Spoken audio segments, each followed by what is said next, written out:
Chairman,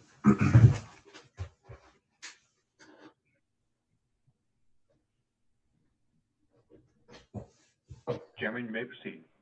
Thank you, sir. I'd like to call this special virtual meeting of the Planning Commission to order. Ask the secretary to call the roll, please. Yes. Commissioner Covington? Commissioner Covington? I see you, but I think you're muted. Well, Commissioner Dewey?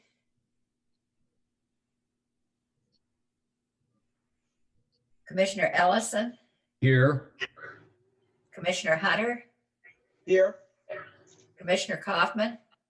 Here. Commissioner Macha? Here. Commissioner Strange? Here.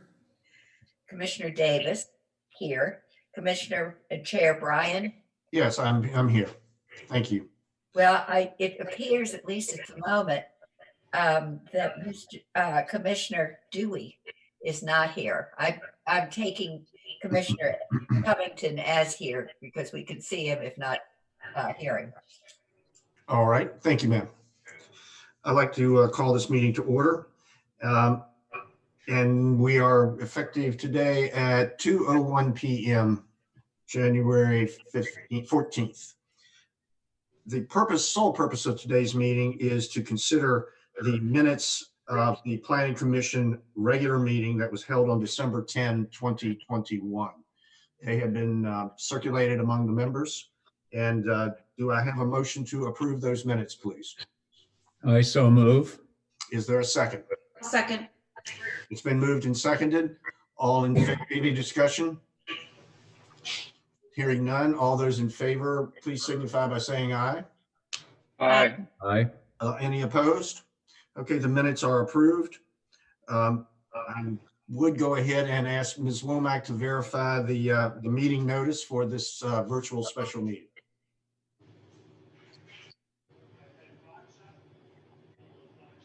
The agenda was posted in City Hall and on the city portal on January 7th and was sent out to all persons signed up to receive it.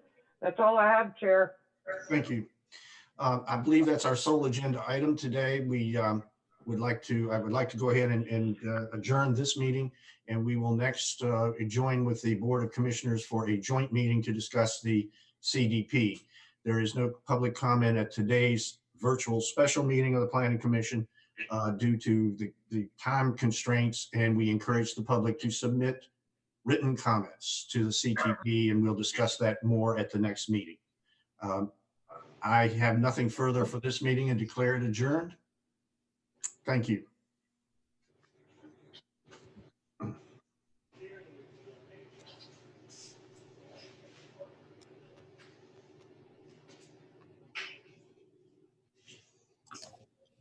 Kevin, you can proceed into the next meeting.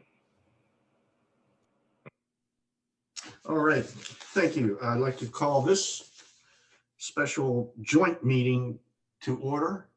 And again, ask for the Planning Commission, ask the Secretary, Ms. Davis, for her to call the roll, please.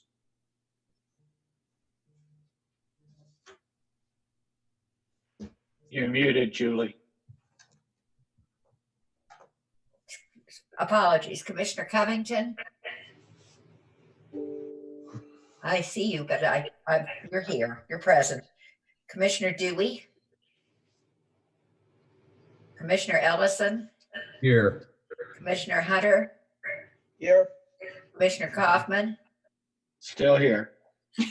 Commissioner Macha? Here. Commissioner Strange? Here. Commissioner Davis? Here. Commissioner and Chair Bryan? Yes, present, I'm here. All right, All members of the Planning Commission are present except Commissioner Dewey.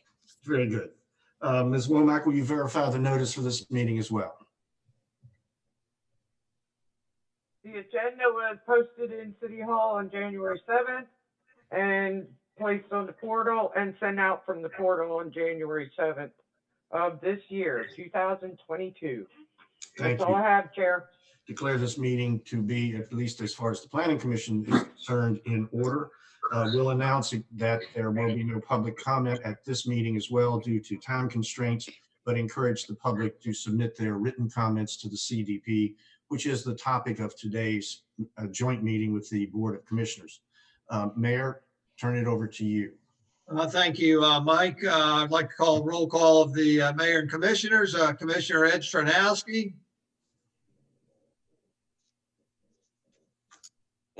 President Mayors. Commissioner Tony Sharp, Here. Commissioner Patrick Gossett, Here. Commissioner Jay Legree, Here. Commissioner Susan Gay, Here. Commissioner Tim Bennett, Here. and Mayor Stan Mills. We have a full complement of the mayor commissioners and can formally participate in this meeting with you, Mike. Yes, sir. Welcome to all. I would like to recognize Lynn Cohn, the City Communications Manager, who really has just a small item of interest to share with us. We don't want to hold her for the whole meeting. She's certainly welcome to stay, but not required. Lynn, can you update us on the status of the public comment notice that's been provided on the city's website for public comment to the CDP? Absolutely, Commissioner, and good afternoon, Planning Commissioners and Board of Commissioners. So there is a CDP project webpage at cityofrehoboth.com.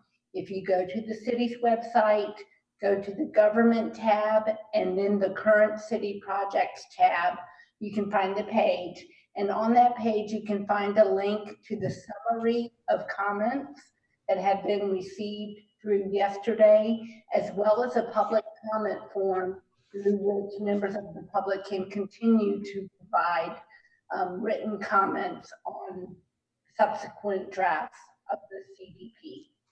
Thank you. Okay, does anyone in attendance here, members of the Board of Commissioners or the Planning Commission, have any questions about that? As you know, we've encouraged public comment to the CDP, and I just wanted to make sure that that information was disseminated to anyone who might be watching today. Is Wallace Montgomery on the line? Yes, we are. All right, Lauren. Mr. Chair, Yes. Mr. Chair, could I do something? Let me make a little announcement if you could. If you recall at the last joint meeting, you were kind enough to kind of tilt the meeting toward the Board of Commissioners, and the Planning Commission members were rather silent, although a few spoke. You've indicated that this meeting would include both participation by both groups, Planning Commission and the Board of Commissioners. So we thank you for that. But with that, there's 9 Planning Commission members, 7 commission members, at least 1 attorney and 2 consultants. That's 16, 17, 19 people. I'd like to suggest that as a way to help manage the speakers today, that we try to use as much as we can the electronic raising the hand. Now, for those that are on the phone, you're just going to have to speak out, and we'll put you in queue to be able to speak. But right now, for those that aren't aware of how to raise your hand electronically, right now, take your mouse and scroll it toward the bottom of your screen, and you'll see a bunch of tabs magically appear. And there's a icon for participants. Click on participants, and you'll see on the right side of your screen, most likely, a list of everybody that is on this virtual meeting today with us. And in the bottom right corner, you'll see a tab that says raise hand. That electronically tells us that you would like to speak. And magically, it sequence you in the right order, 1st, 2nd, 3rd, 4th. So there's no sneaking to the top of the list if you're actually 5th or so. So we'll try to use that the best we can and try to keep this organized. Thank you, Mike, for letting me insert that. Yes, sir. That's going to be an interesting process, and I'm new to it as well. So let's see how it works. Lauren Good, are you with us from Wallace Montgomery? Yes, I am here.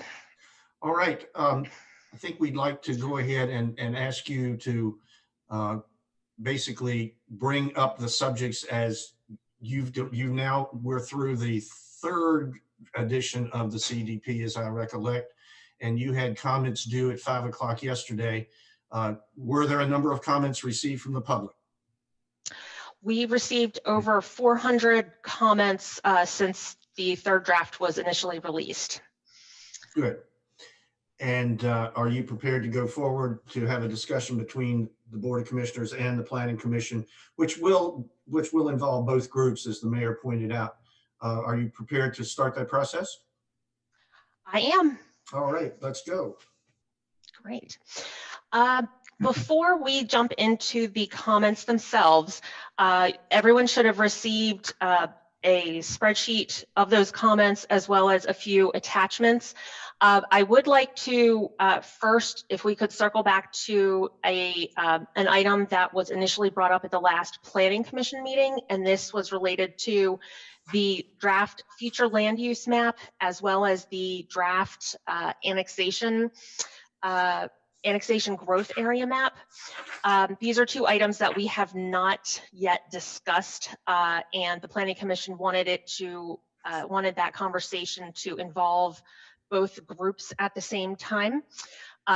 So I wanted to bring that, have that discussion first. I believe I have just shared my screen with everyone, so you should see a PDF of a map at this point. Yes. Yeah. Wonderful. Okay. The map that is shown right now is the annexation growth area map that is currently in the draft. There were very few changes to this from what was in the 2010 plan. It really only reflects modifications to the any parcels that may have undergone some kind of change since then, or just updated boundary layers from the state. So right now, the hatched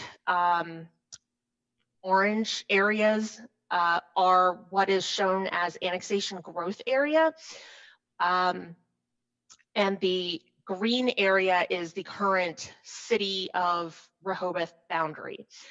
So what we needed to discuss or come to an agreement on is whether what is shown in the hatched orange area reflects what you would like to see for the annexation growth area, or if you would like modifications to that. I do want to make clear that any application for annexation would still have to go through the normal process that the city would undertake. It has to meet city and state requirements, go through all of those processes with applications. What this map does is, for those areas shown in the hatched orange, it allows for your consideration of an annexation request as long as it meets city and state criteria. I recollect there was some type of a contiguity issue that had to be resolved before these lands would be subject to or eligible for it to be annexed, I believe. Tom West, is that correct? Annexations would have to be, the properties would have to be contiguous to the current city boundary. So you couldn't leapfrog over parcels and not include the intervening parcels. You can't create enclaves or like donut holes where there would be properties in the middle of an area that aren't annexed. And then typically rights of way are not, it's a little looser interpretation of that. So what we're really talking about is the parcels themselves that would be reviewed or requesting annexation. And that process has to be initiated by the landowner, is that correct? As the way that it is written in the plan right now, yes, there's no proposal for the city to begin these procedures. They would be reviewed if someone were to request it. So the city is not proactively seeking annexation. Okay. Are there any comments from that, Mr. Mayor? Any of your the board? Keep that participant list up there, Mike. You see that I have my hand up and nobody else does right now. But if you recall, at the last joint meeting, Glenn addressed annexation and reminded everybody that it's not proactive, it is reactive. We don't go out seeking to annex anybody, but this allows for anybody that petitions the city, it has to be in the CDP before we can entertain it. Because I am finding that I think Glenn did a good job explaining it last time, and some updates were made to the CDP that it better explains that. I'm satisfied with the explanation. What I am finding, though, is even in the most recent set of comments, there are a few people that still don't understand that we are not being proactive on this. And it is a state law that we do include this in there. The areas shown on this map essentially mirror what was on the 2010 CDP map. I know the 2010 CDP process was very involved.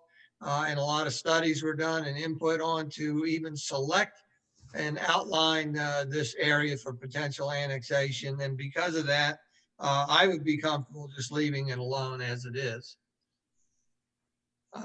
Commissioner Gossett?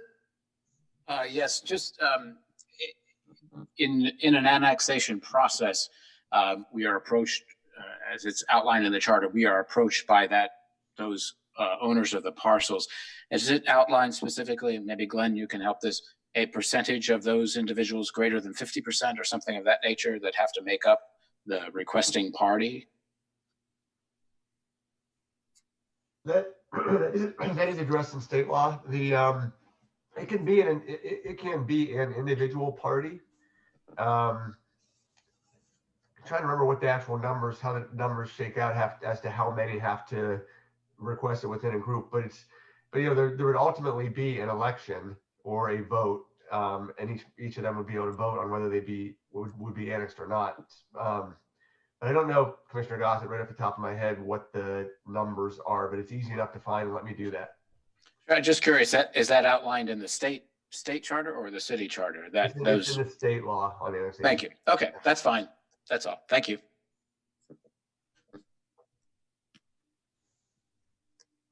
All right, anything further on this topic? Lauren, what's next? Great. So we will leave that as is. There is also a future land use map that was developed by the previous consultant. This highlights more generalized desires for future land use, residential, commercial, etc. So we wanted to, again, take a quick look at this to see if there are areas where you would like to see changes to this map before we submit it to the state. Okay, do any members of the Planning Commission have any comments, or the board? Lauren, this is Mayor Mills. Does this map, I didn't do a comparison to the existing zoning map. Does this map essentially reflect the same current uses, same current zoning? For the most part, I believe it does. This obviously does not get into specific details. So for example, there aren't multiple residential districts or multiple commercial districts shown as future land use. They are all put together. And so what this does also in conjunction with a table that's found in Chapter 4 of the draft basically allows or associates some of the zoning categories with appropriate future land uses. We have not proposed anything that would make a change to that. It just that after adoption of the comprehensive plan or the CDP, within 18 months, the city would have to ensure that the official zoning map meets or is in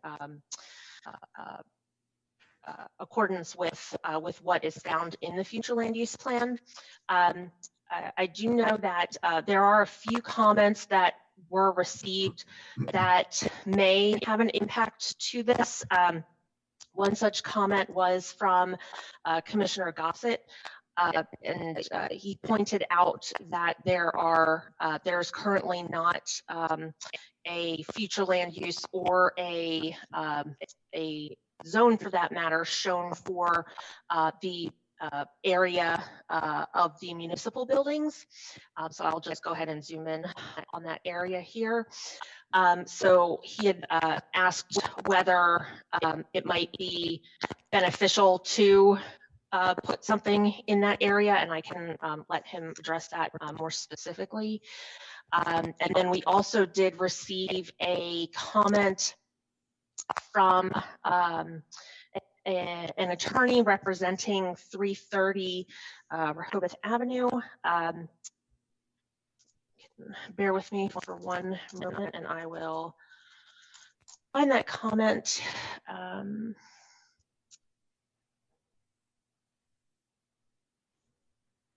That is comment number 225. The comment from them notes that they are requesting that this map be modified to reflect that the rear half of the parcel 330 Rehoboth Avenue is designated as commercial. Both the zoning map and the future land use map show this as split, with the rear portion of the property shown as residential. So they are looking for that to be reflected as the parcel entirely being shown as commercial here, which would allow for a future zone change. Lauren, that would not be consistent with current zoning, though, would it? If you were in favor of making the modification to the future land use map, that would allow for them to either to request that zone change after the plan is adopted, or if you initiate any comprehensive rezoning, it could be done during that time to reflect a change to that portion of the property. Mr. Mandalis, that application is pending for a change of zone. The Planning Commission has recommended denial of that request, but the matter is now headed to the Board of Commissioners for the ultimate decision. So is it your opinion that it would be appropriate to change this map at this point prior to any action by the Board of Commissioners? The only reason you would want to change it at this point is if there is a sense among the Board of Commissioners that it's more likely than not that they would move forward with the rezoning. That way, you would not need to go back and do a comp plan amendment once the zoning change is actually made. If it shows what it shows now, and the Board of Commissioners proceeds with the rezoning at some future time, they would need to also apply to the state to change the comp plan to reflect within this map that the rear portion is commercial. But the Planning Commission has made a recommendation. The Board of Commissioners has not yet heard it or decided it. So there's been no indication as to which direction the commissioners are leading that I'm aware of. So we should leave it as it is. I mean, I think you should leave it as it is unless for some reason there's a sense that it is ultimately going to be changed. So the recommendation of the Planning Commission is that it not be changed. Correct. Thank you.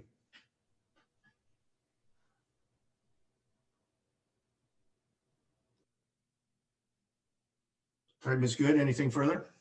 Mike, I see Steve Kaufman and Stan have their hands up.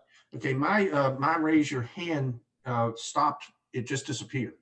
All right, so let me help you manage the speakers then. Commissioner Stephen Kaufman. Thank you, Mayor. Mine is just a question, which I brought up before on this map.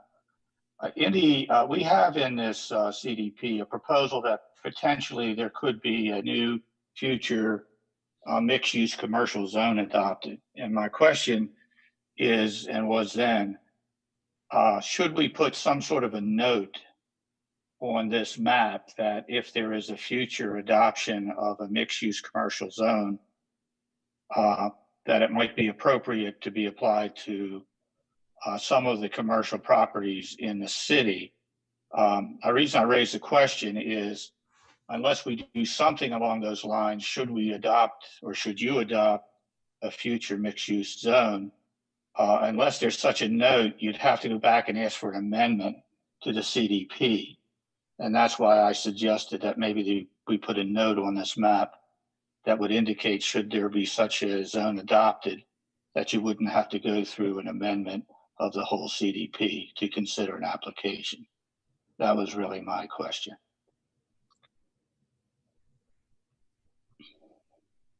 Mr. Mills, I think, Mayor, I think that falls in your jurisdiction. Well, Glenn, do you have a response? Yeah, I guess my response, would be that if the CDP anticipates that there might be a mixed use zoning district, without actually defining that district on this map, you're going to need, I think even with a note, you'd need to come back and revise the map once the zoning legislation was put into place. But I think it was going to be something that's available. If it's a new district, it's going to have to be shown on this map somehow as to where it is. So I don't think I don't know how you can anticipate where that area will be until you've done the work of defining it and figuring out where it best fits. If I may, the language in the draft reflects the desire that a potential mixed-use zone would take place in locations that already have a commercial zoning designation. So it wouldn't be looking beyond that to rezone residential areas, for example. So because it was identified as such, our initial response to that was that it's already reflected by commercial in this on this map. But if you think any kind of greater specificity or additional notation would be needed, we're more than happy to accommodate that. Yeah. So my only concern was that if that's the case, that the city would not have to go through a whole CDP amendment. I wasn't suggesting any particular property, just the potential use of a zone that you may adopt in the future. If Lauren is right, then I don't know that you need anything else. And I'm fine with following Lauren's advice on that.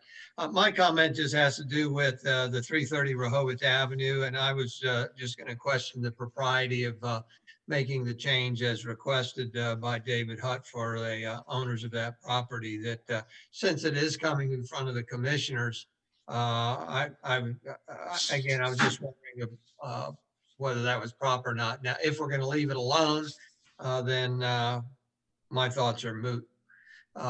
Commissioner Gossett and then Commissioner Gay.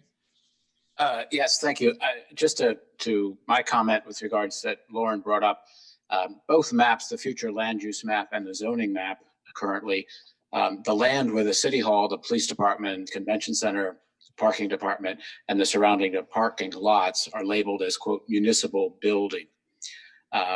So at this point, that parcel of land has no use or development standards defined in our zoning code. And I would just suggest the investigation of perhaps development of a municipal or a public zone should be investigated for that, so that we could establish specific use and development standards for that parcel of land. As we know, nothing stays the same forever. So I just think this is the time to investigate that option, whether it's worthwhile or not. Thank you, Commissioner. Commissioner Gay?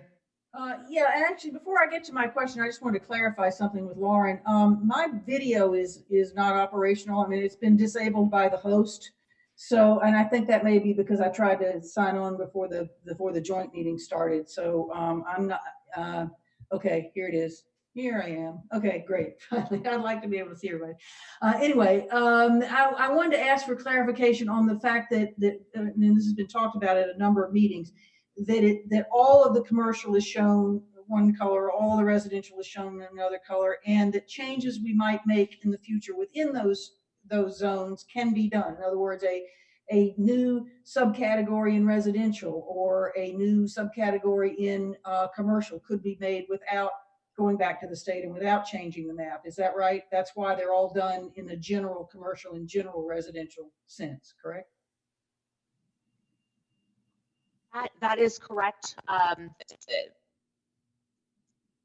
And that's why we do try to generalize the future land use categories to give a little bit more flexibility for on the implementation side, should you wish to make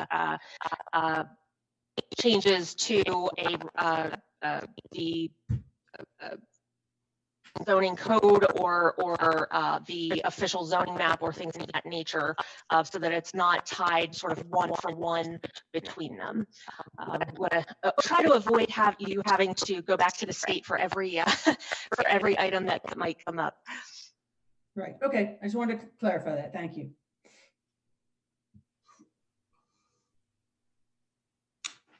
Mike, there's no other speakers identified. All right, Lauren. All right, so then we will keep the 3:30. Actually, I did have a question about that. Has the meeting, your meeting on the 3:30 item been scheduled yet?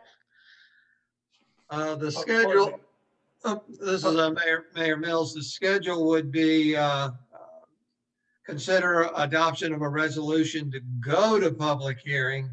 That vote would take place on January 21st. Then the earliest we would have the public hearing would be at a February 18th meeting. So, and whether it's resolved then or not is a question mark, but that would be the soonest time it would be or could be addressed. I would like to suggest then not making any changes to the map itself, but when we make the submission to Plus, we can add in a comment that is something that is pending. So if that is something, so that the state agencies are aware, and then hopefully if that process sees itself through to the end, if it does trigger any changes to this, then we could make that modification without having to reinitiate the Plus review.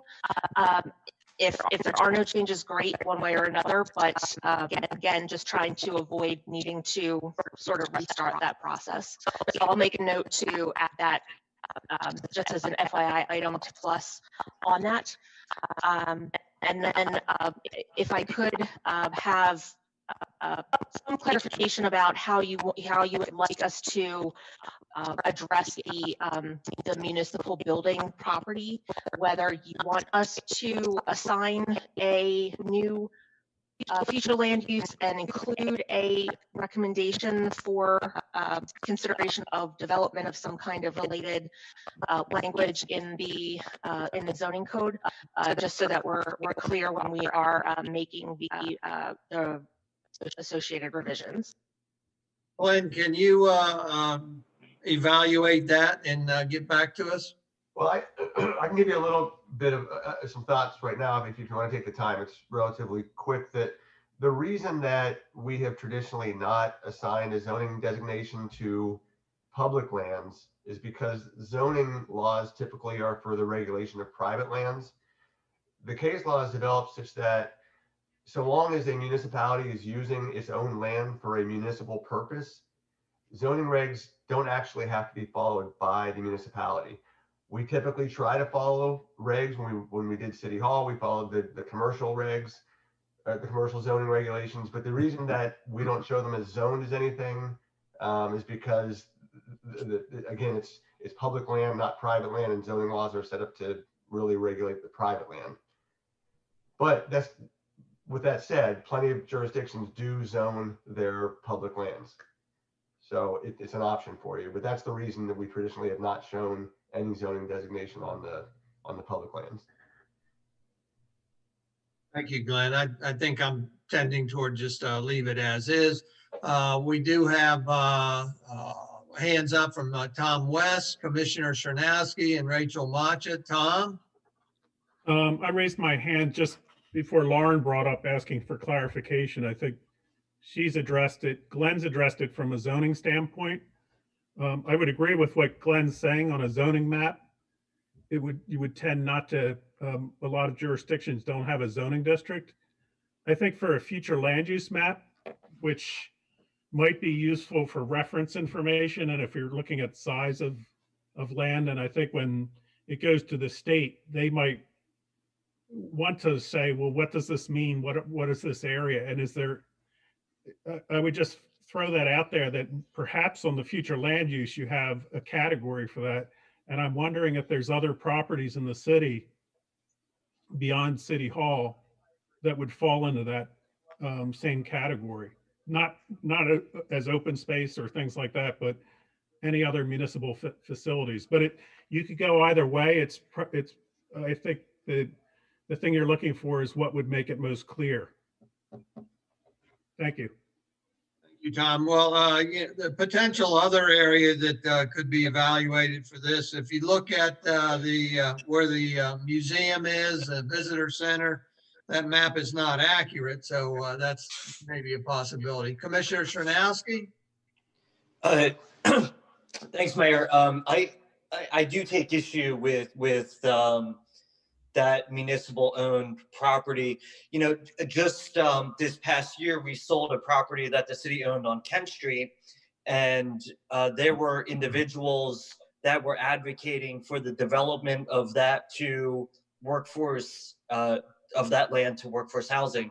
And whether the city owns it or not, I think is irrelevant. If we're in a certain area, the city should be held to the same zoning restrictions as any other property that it's neighboring, in my opinion. So I would like to see that clarified.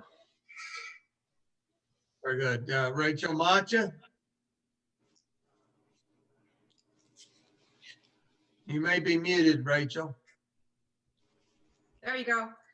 I just wanted to mention, Lauren, you're very crackly and there's a lot of choppiness when you talk. I don't know if anyone else is hearing that, but maybe you could remove a headset or check your headset if you're using one.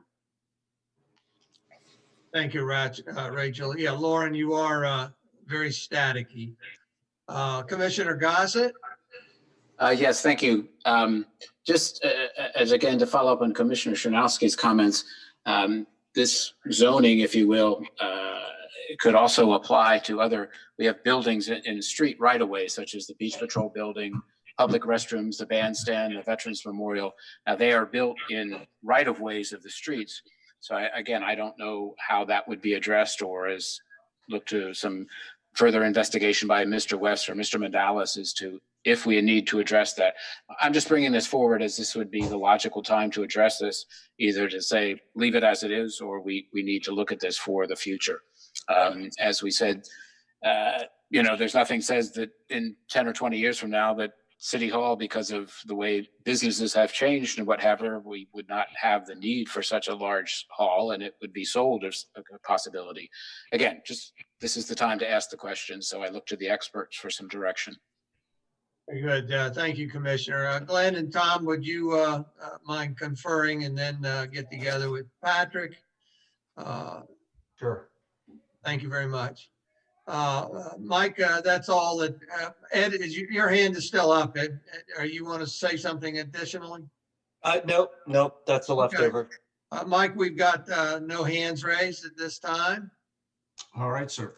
Lauren, I believe we had talked about in previously in getting ready for this meeting about how you would proceed from here, whether it's chapter by chapter or whether it's visions, goals, key areas. How would you like to proceed?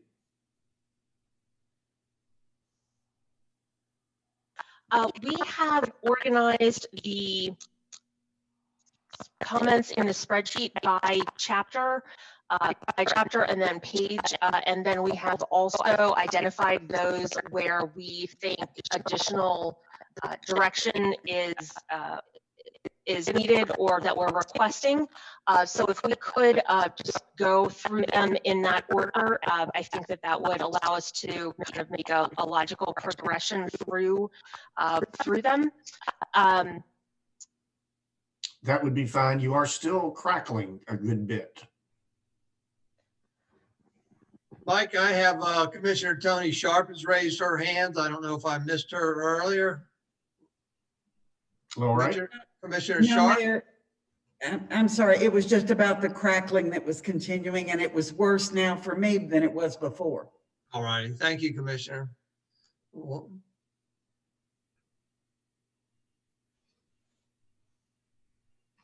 My apologies for that. I will try to make adjustments. I also do have a pretty bad cold, so it may not be the equipment. It may just be me.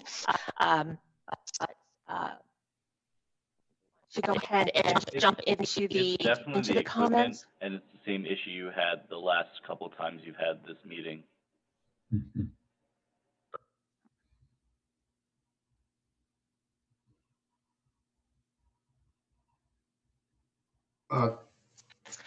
Lauren, do you want to try to call back in on it?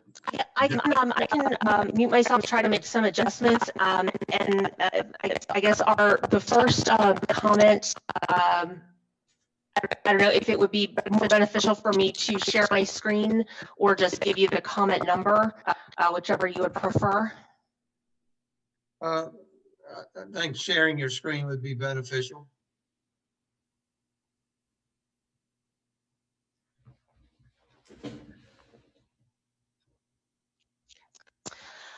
All right. The first comment relates to just some phrasing. The town within a town. So there's been some back and forth about this language. So we just wanted to get clarification because of some discrepancies between people wanting to keep that language and people wanting to remove it. So I'm going to hang up my phone, or at least mute it and try calling back in, but I'll be able to still hear your discussions. Thank you, Lauren.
While she is trying to check back in, Mayor, would we like to go ahead and have whatever discussion we deem appropriate on this particular issue?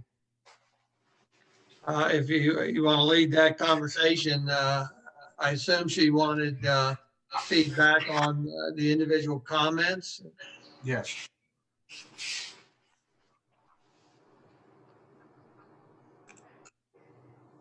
Does anybody else have feedback on Jim's comment about deleting the phrase, we are a town within a town? I see Michael Strange has his hand up. Mr. Strange? Yes. Actually, I'm highly opposed to deleting it. And basically, from the standpoint of the philosophical, psychological as well as the physical aspects of our town. And what I'll do is actually recommend that if people, I don't know if anyone has it in front of them, but on page 11 of the executive summary in the 2010 CDP, in the fourth paragraph down in the executive summary, that's where the phrase "town within a town" is given some meat, and it relates to more than just the physical. And that's what I think is so important. And I'll read it for everyone to make it easy. Rehoboth Beach is now and will remain a town within a town. It has two sets of active users, residents and visitors. It has two physical identities, residential, community, and resort. And it has two levels of municipal service, local and regional. Maintaining balance among these various entities is a continuing challenge, et cetera, et cetera, et cetera. And I think from an urban planning standpoint, that actually carries the significance of whether you're pro or con with any particular aspect of our community for business or for residential and what you think it should manifest itself as. From every dimension you can think of, that is a true statement, irrespective of your individual perspectives. And I think it's very, very critical that it remain in the CDP, because everything else, because we are unique in that characteristic, we're not that different than a multitude of other successful towns that happen to be located near oceans. And I've done a lot of research on that. And I think it's a very important characteristic. And I think to delete it would be misrepresenting, quite frankly. That's it. Thank you. Thank you, Mike. Commissioner Sernowski and then Jim Ellison. Yeah, Mayor, my only comment was we needed to fix Lauren's audio before moving forward. So that was from prior, sorry. Thank you. Jim Ellison? Yeah, the reason that I suggested dropping that is that it seemed to me that the sentences that followed in the draft pretty well described it. And I felt that the statement of multifunction city followed by the sentence or two that follow made it pretty clear. I'm quite comfortable leaving it in. It doesn't matter to me that much. It's not a big deal. Thank you, Jim. I don't see anybody else with a hand up. With that, we've got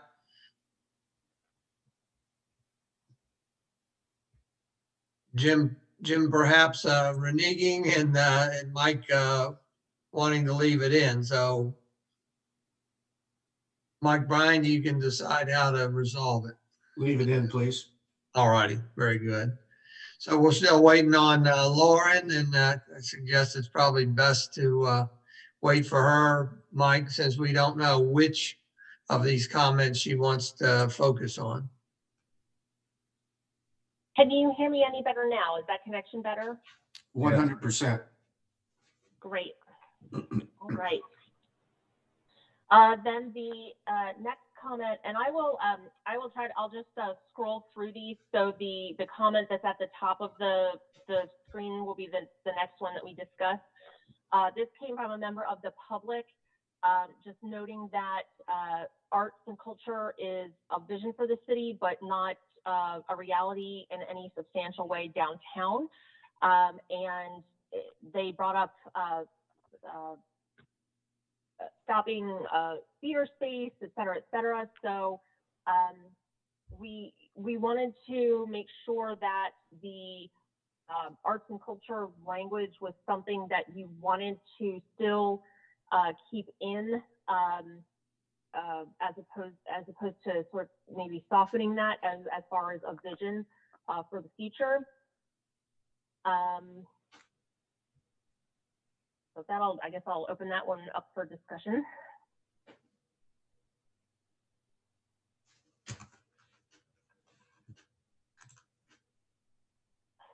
Lauren, did you, this is Mayor Mills, did you hear the result of our conversation about the town within a town? Yes, that we're going to keep that language as is. All right, very good. Thank you. Mike, I don't see anybody with their hands up wanting to respond to the second comment about arts and culture. All right, then I guess by default, we will not address that comment and move forward. Is that correct? I think so. All right. I Martin, will take that. If there is not alternative discussion, then we will leave it as it currently stands in the draft. correct. So the next I'm comment, sorry, Rachel Macha just raised her hand. Rachel, is it referencing arts and culture? Yeah, actually, she just answered the question I had, so we're good. Thank you. Thank you. Go ahead, Lauren. Right.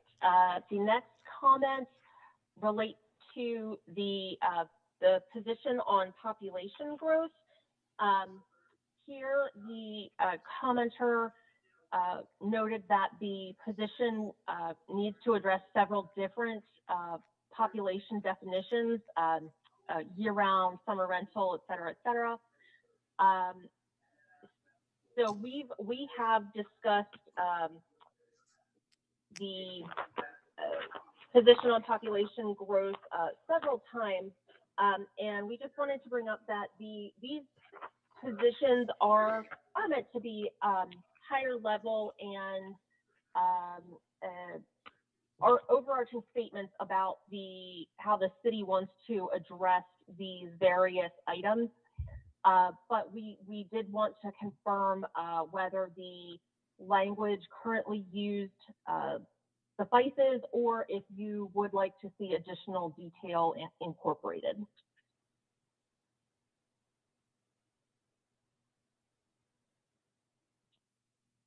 Mike, I'm not seeing anybody with their hands raised. All right. Then I don't think it does not appear that there's any interest in changing that at this time, Lauren.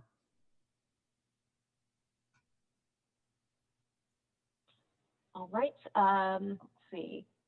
This next comment again goes back to the annexation map. Which comment number are you? Comment. Yeah, I'm sorry, which this is number? comment number 35. All right. I do believe that that we have addressed this with our conversation earlier about leaving the annexation map the same. So we will address that, make that note for recommendations. Thank you. Excuse me, just one quick request. Nan Hunter, go ahead. Lauren, when you start to address something, I've got screens here where I'm trying to have the lettering large enough so I can really follow this. Would you just, in addition to saying which line it is, would you also just say what are the first few words in the comment? That would just be very helpful for me. Thank you. Thank you, Dan. Sure, not a problem. The next comment is number 40, and that is also in chapter 1, page 9. The comment begins with Rehoboth Beach supports community serving elements, and then goes on from there. So this is asking some questions about the language that is used. Again, identifying arts and culture, as well as medical facilities, and the related, if these are the types of facilities that are supported, and in part serving people who live outside of the city, they'll need large amounts of parking for longer periods of time, et cetera, et cetera. Again, with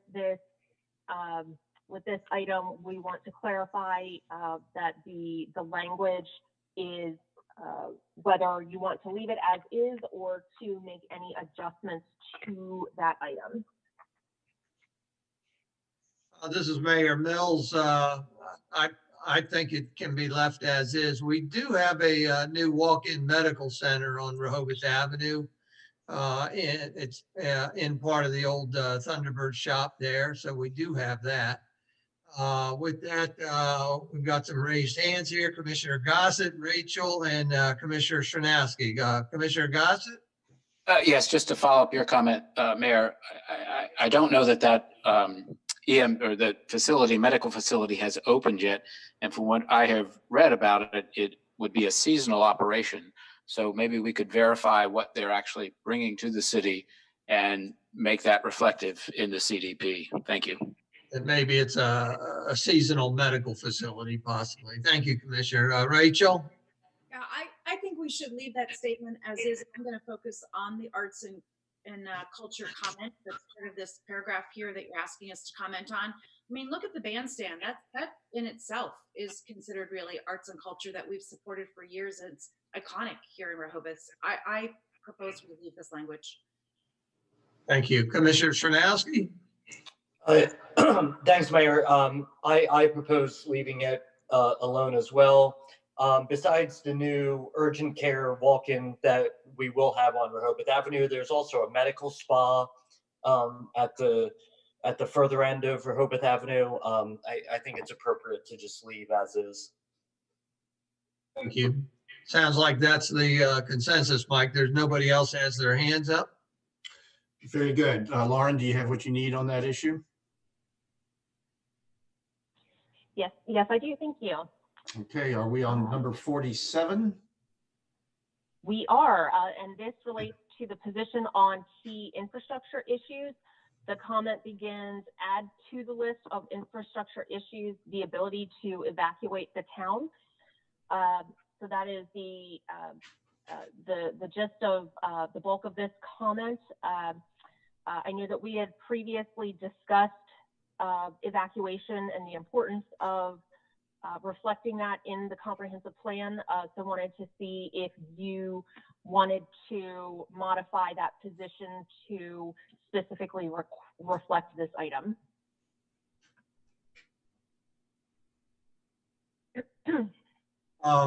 Tom West, you have your hand up. Go ahead, Tom. Yes, thank you, Mayor. I would say typically that would be addressed in the hazard mitigation plan. So if it needs to be clarified, I would just refer, if it's in the CDP, I would refer to the hazard mitigation plan in case that gets revised or changed over time. That would be my only thought on that point. Great, agree. Very good. Mike, nobody else has raised their hands? Very good. Comment 51, I believe, is next. Lauren?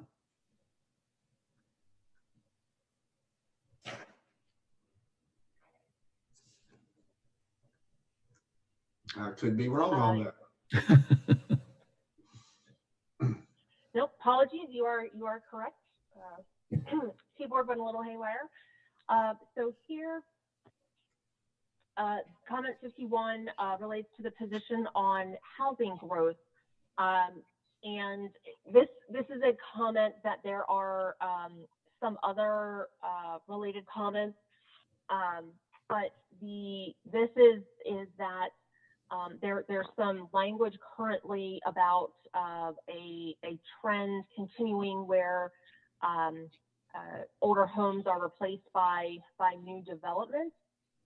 I believe that the intent of the statement was originally that there should be an encouragement of continued maintenance and upkeep rather than demolition by neglect, for example, and encouraging adaptable reuse, a consideration of the historic nature of a structure, if any, versus tear down or demolition and new development being the just sort of the initial or go-to way to approach some of the older homes. So we, again, wanted to just verify this position, and we can also reflect that in the chapter on housing, make sure that any changes to this is reflected elsewhere as needed. Thank you. Nan Hunter? Hi. This is an issue that we had a pretty good discussion of at our last meeting. And I know that at least several of us have proposed language that would replace the language that's being called out here. And so I would suggest that we sort of accept the spirit of some of these comments about that body of text. And I feel relatively confident that that is a body of text that will be revised, given what our discussions have been and what some of the other comments are. So anyway, I'm not sure whether we need to have that same discussion all over again.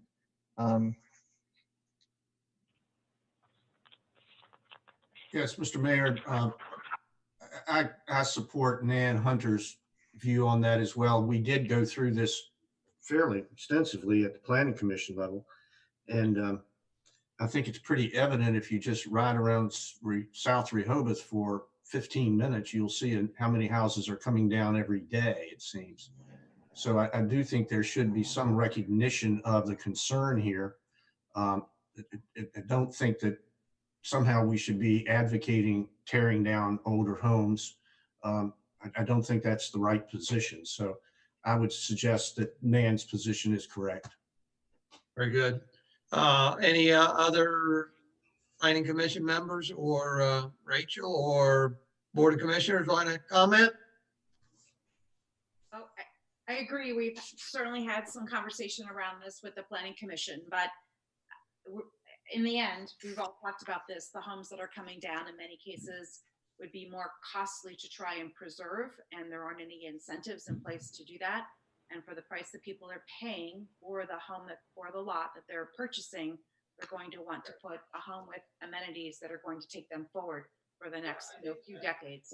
And that's what we are seeing. So I don't know how we would or why we would put in a CDP that we don't want to see progress for folks that want to come into town and buy a piece of property. That's, it's mind-boggling to me that we would put that in a 10-year review document. Thank you, Rachel. Commissioner Gossett, and then Julie Davis, and then Stephen Kaufman. Commissioner Gossett? Yes, just a quick question. In the voluminous amount of information that's in the CDP, is there anywhere that we have listed the number of demolition permits and new house starts through over the years?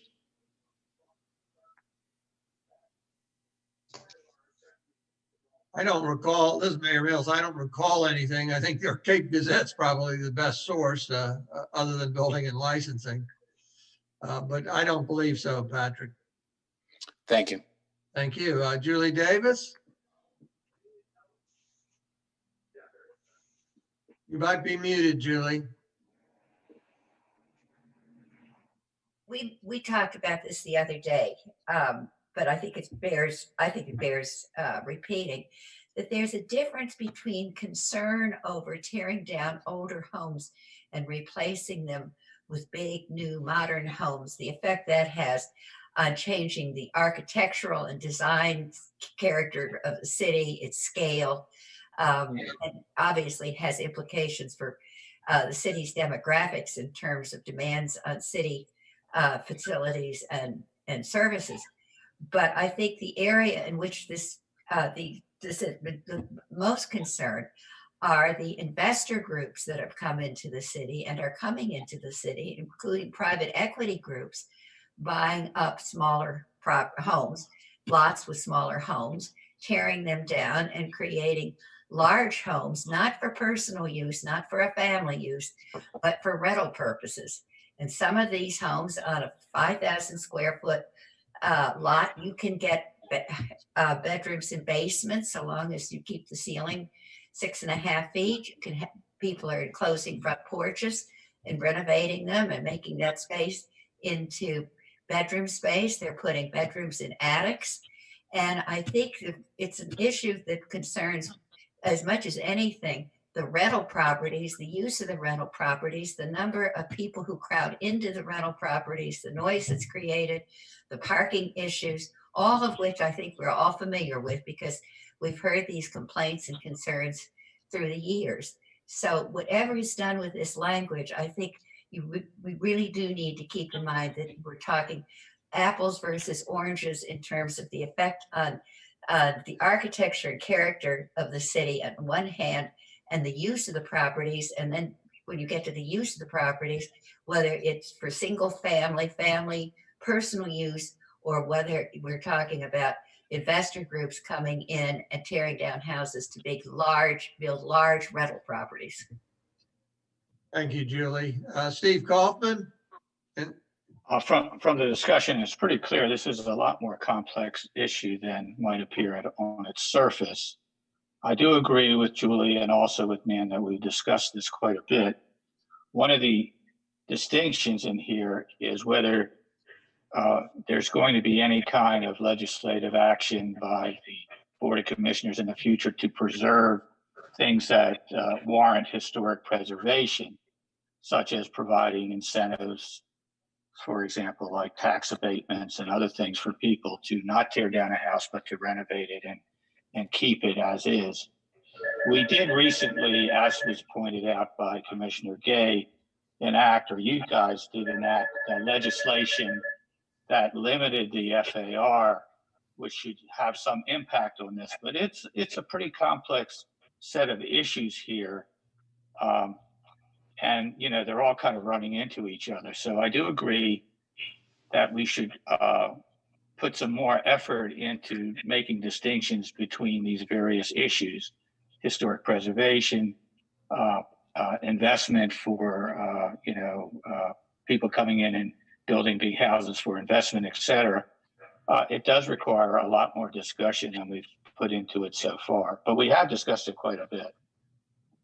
Thank you, Steve. Rachel Macha, and then Commissioner Sernowski and Commissioner Gay. Rachel? Yeah, I would just come back, Julie, to your comments. I think what we also talked quite a bit about on the last Planning Commission call was, this was a trend and an issue that had been brewing probably, 5 to 8 years ago, and steps have been taken to put the FAR, more clearly in place and more restrictions around square footage based on lot size. So I do believe that we all agreed that we have made some strides in disallowing, right, what you've talked about, which is investors or huge real estate homes, huge rental homes. So I thought that we all decided that we were kind of on this journey, that we had this problem, and that we're going to take some credit to try and fix it as we go forward. But I didn't think that we had that problem today based on those current zoning codes and the FAR that we've clarified. Thank you, Rachel. So Mike, it sounds like you all had a conversation on this already, but it was not resolved. Is that's what I'm hearing? From what I'm hearing today, that's right, but that's not consistent with our discussions previously, because I really did think we had made a great deal of progress and we're just to the point of wordsmithing it, as opposed to starting afresh and going back into the same issue again. We can deal with this however you wish. We can certainly continue to discuss it. We do have a deadline that we are facing. That is a real deadline in terms of filing this CDP for plus review. And so if the consensus is to discuss it further, I would ask that anyone who wants to participate in that submit their view of how this should be discussed right away. Because it sounds today, like, again, I'm a little bit surprised because I thought we had made good progress before. It sounds like it's still an open issue. So if that's what we need, Lauren, is that consistent with what you're looking for? Well, Mike, we've got 2 more commissioners that would like to have their hands up. Let's hear from them and see if that changes our mind. And then Dan Hunter's third. Commissioner Sernowski? Thanks, Mayor. I would just like to comment that, one, I thought that many of these issues were addressed 5 years ago when we had the zoning changes. And I think, 5,000 square feet houses were referenced. You can't build a 5,000 square foot house anymore. I think the max is 4,500. And then if you're going to have a pool, it's a 20% reduction from there. But in more recently, with the way that prices are in Rehoboth, no investors are buying in Rehoboth right now. People that are building a second home or want to build a home with the amenities that they expect are the only ones purchasing property in Rehoboth right now, outside of the commercial, in the residential areas anyway. But I think it's also noteworthy that, you know, we talk about preserving the older homes and there being some historic preservation, but the fact of the matter is, we always talk about there being incentives. When we pay $800 a year on a multi-million-dollar house in property taxes, there is no incentive that we're ever going to be able to provide that will do it. And that's just a fact of the matter. So there's just no way to do it. So those are my comments. Thanks. Thank you. Thank you, Commissioner. We got Commissioner Gay, please.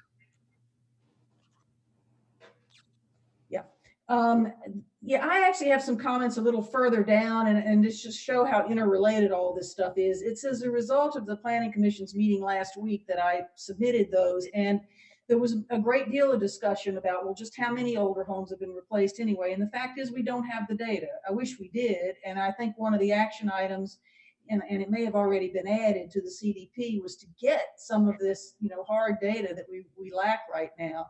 But in addition to that, there's been all this talk about who's buying. Is it people building second homes, or is it investment property? So I put in there as a sort of a theme, really, rather than the specifics of related to this particular suggestion, a theme that we ought to always be mindful of the commercialization of residential neighborhoods, because what started with many hotels some years ago and may have been addressed to a degree with the zoning changes has yet morphed into new business models that may impact residential neighborhoods with commercial uses in the future. So we need to always be mindful. And I think it is a use issue potentially, and not only a zoning issue. And that's why I put that, and you'll see it when we probably will get down to it. But I do think a lot of these concepts are interrelated, and we should have some broad themes as well as the individual, the specifics. Thank you, Commissioner. We've got Nan Hunter and then James Ellison. Nan, beware of our time constraints, if you would. You've spoken once, but go ahead. I'll try to be quick. I think that this is, in part, this conversation is caused by the fact that those of us on the Planning Commission were able to discuss this particular text at some length, and the members of the Board of Commissioners are coming to it a bit later. So there's a lag, and during that lag, I think a number of us worked to improve the language. So I think that's part of why it's so long to discuss it seemingly again. But I would just say that there are three distinct issues. One is the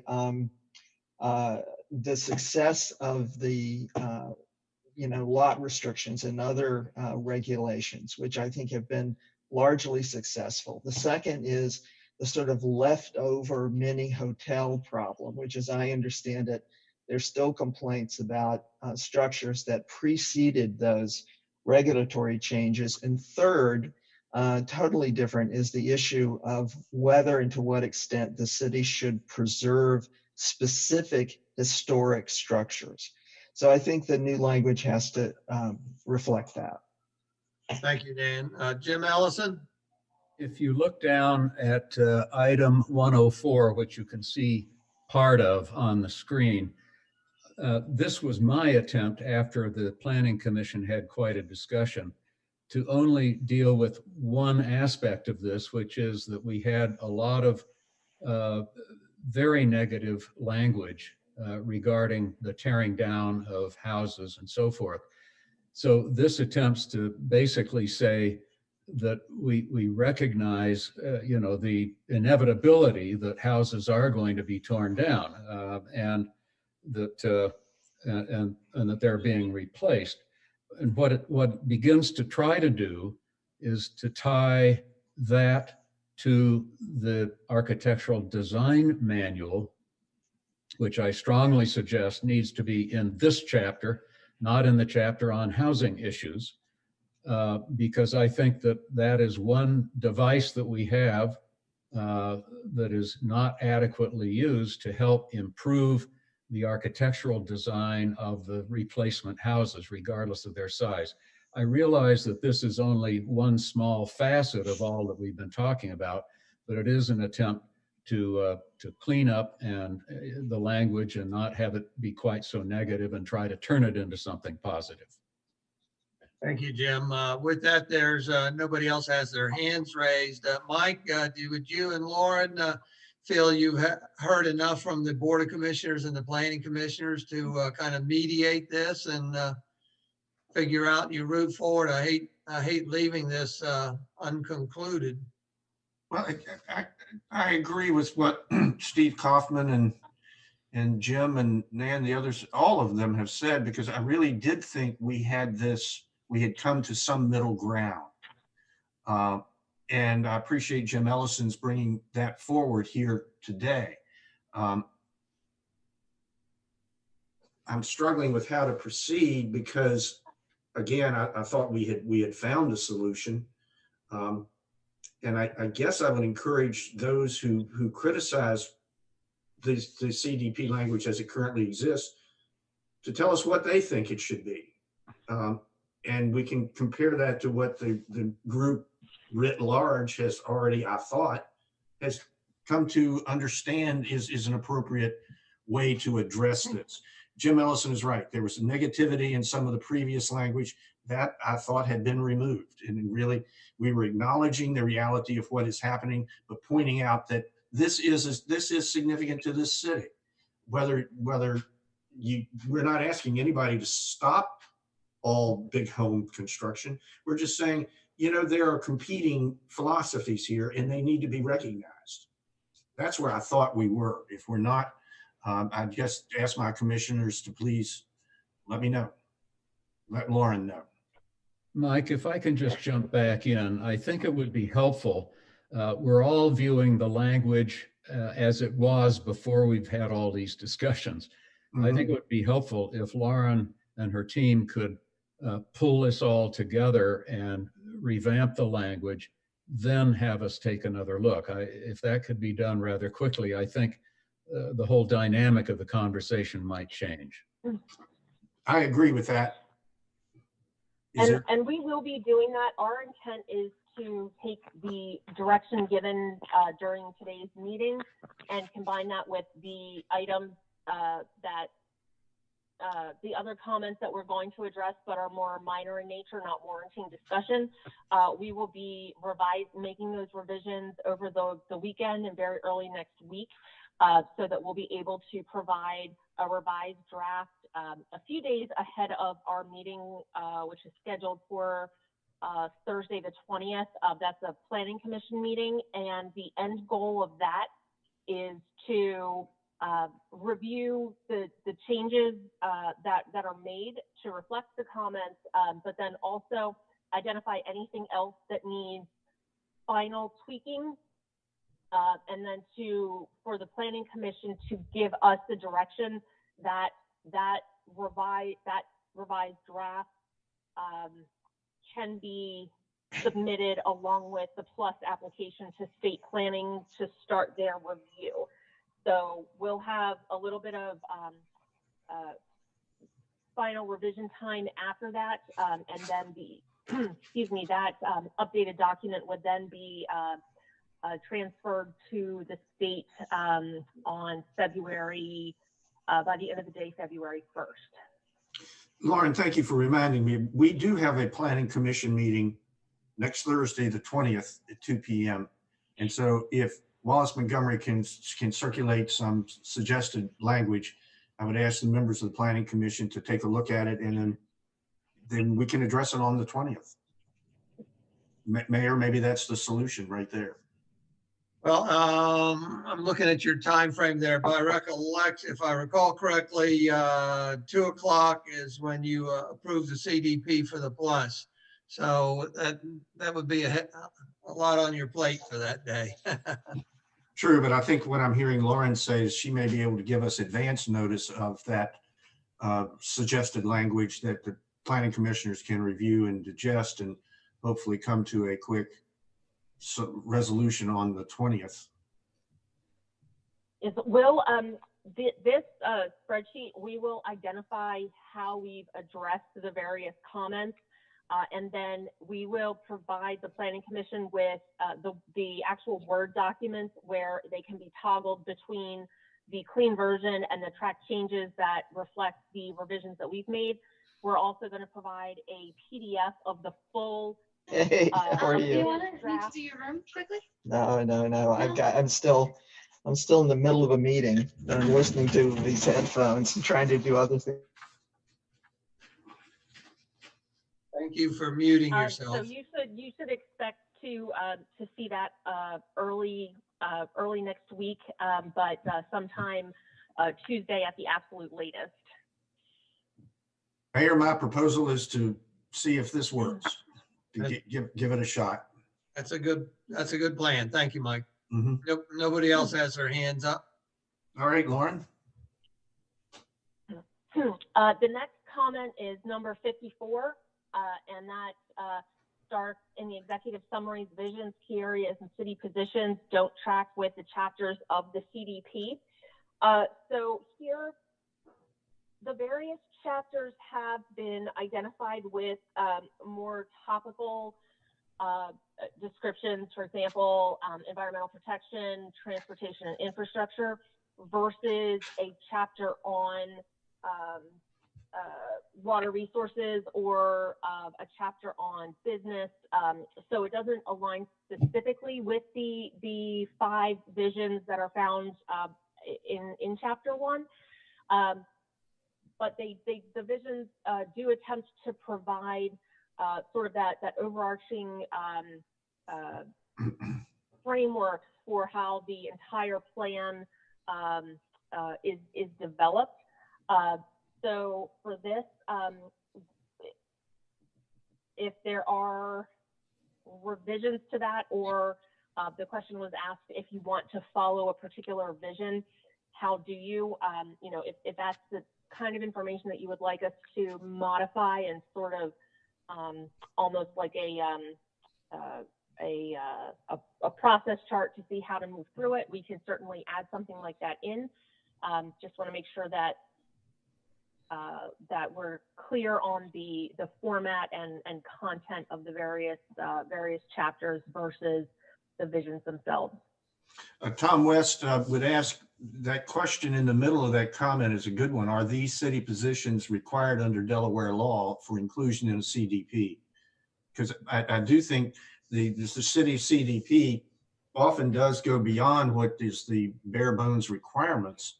And I'd like to know if this issue about transportation or environmental protection are 2 of those issues where the code doesn't require it. So the city positions that we have identified already in the text, those are the ones that are specifically identified as being required. Then there are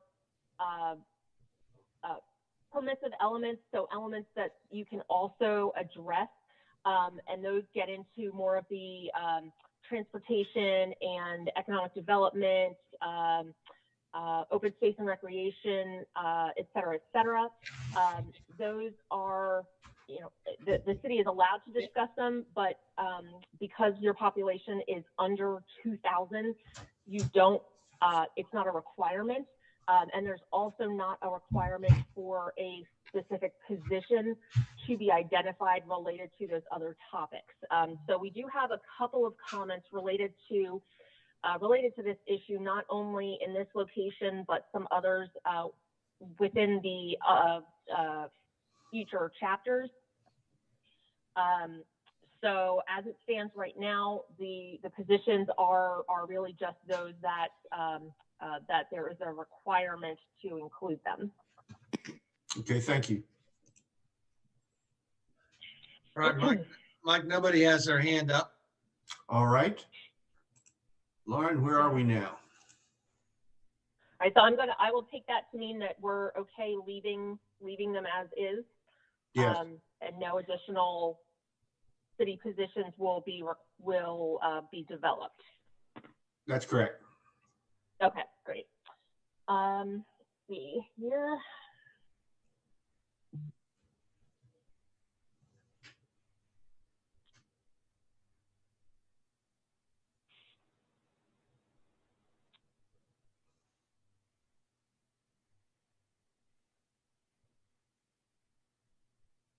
A few of these are all related to discussions that we had previously held. The next comment is number 132, and that's in chapter 3.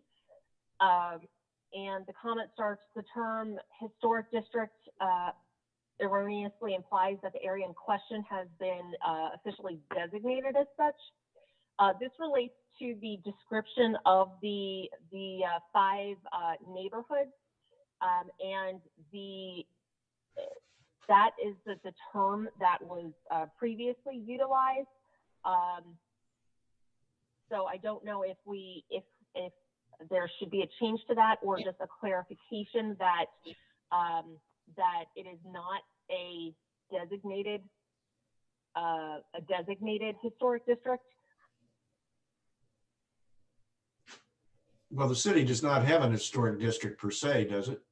No. No. Mm-mm. So maybe some explanation of that, a footnote or something perhaps might be helpful. Lauren, does anybody else have a view on that? This is Commissioner Gossett. I would think that that term historic district carries a meaning in many people's minds, and maybe we should find another determination for that area, either original or prior to some build date or something. But I think if we were to maintain that, even with a footnote, that could carry a limitation, as if we wanted to develop a historic designation for structures or other areas of the city. This may be limiting in that manner. So a use of another term perhaps would be best way to go. How about historic designation, as you suggested, instead of district? I would think that even just taking the word historic out altogether, because historic designations may be used for other parcels or other structures within the city that don't fall into what is geographically designed and what is the term historic district right now. So perhaps just original build or original city, or I don't know what the term would be, but the term historic I think has different implications that could be widely used around the city, and it might be confusing to have a historic structure not in the historic district type of thing. So I would advocate for just another term to describe that geographical area that currently holds that moniker of historic district. How about one more? I'll try this. How about historic significance? There's some history to the building. It hasn't been officially designated or given any federal or state registration, but does have significance in the context of the community. I strongly support that, but again, that structure could be geographically located not within this area that we're describing. I guess if I'm understanding of the neighborhood descriptions profiles of the 5 or 6 neighborhoods that we have within the city. Is that right, Lauren? Is that the term here? Yes. So this was originally identified as such in the last plan, and it's the portion that is along the boardwalk, and then it looks like about 3 to 4 blocks to either side of Rehoboth Avenue, so encompassing that general area. So perhaps maybe instead of calling it the historic district neighborhood, maybe the original something to the effect of original town or original or old town or something to reflect that versus the using historic as part of the name. Yeah, exactly. That's the story. Agreed. So that if another aspect of this plan perhaps may be to develop historic structures or historic designations, so not to confine them, but Old Town or Downtown or whatever moniker you and perhaps Mr. West could come up with would be appreciated. Thank you, Patrick. Julie Davis, you have your hand up. Well, this is more of a question than a statement, but having raised this issue in our comments, Nan's and mine, my understanding was that the area that's now designated historic district in the current draft of the CDP really reflects the original city limits or the area of the original city. And that's what the connotation of historic is. Go back in time, and this was where the original campground and so forth was. So I agree that finding some sort of a descriptor that refers to back in time to the original plan for the city or site for the city or boundaries of the city would be a much better descriptor than a historic district, which has been mentioned, has so many different connotations and could cause a lot of confusion down the road. Thank you, Julie. Mike, nobody else has their hand up. All right, I'll let Lauren take a look at that and send us their suggested language. Next, please, Lauren. Will do. Let's see here.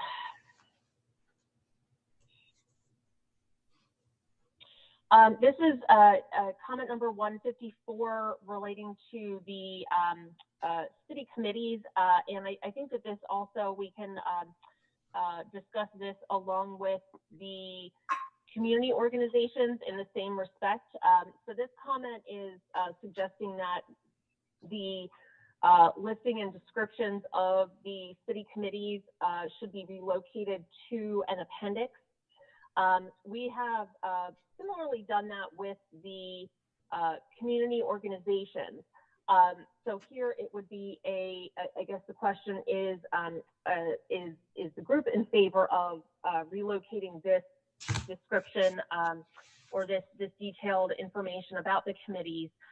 We also, we've got them broken out to describe city boards and commissions as one group.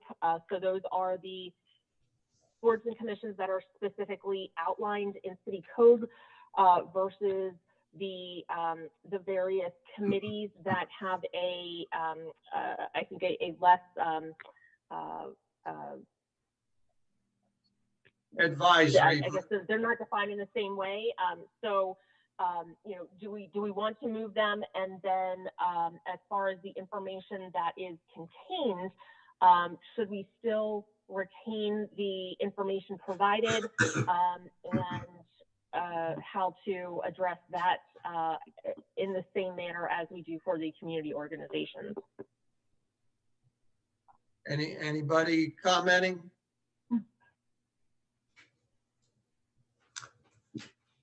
Like nobody has their hands up. All right, Lauren, proceed with your plan.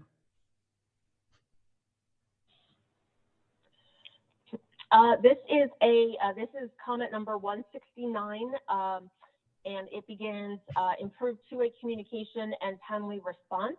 And there is a suggestion to introduce a new department that would handle that, providing and receiving feedback, etc.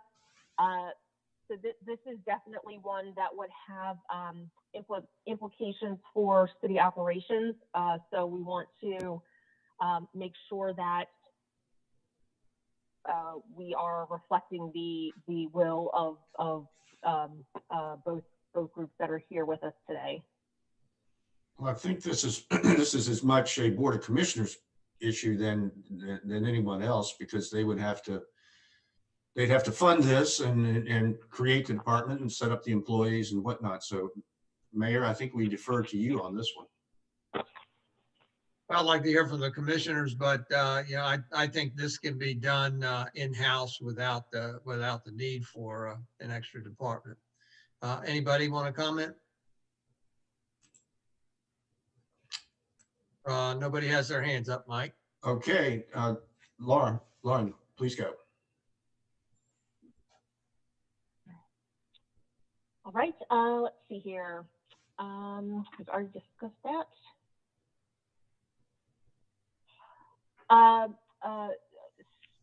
Commissioner Gay, comment number 179, and this relates to seasonal population.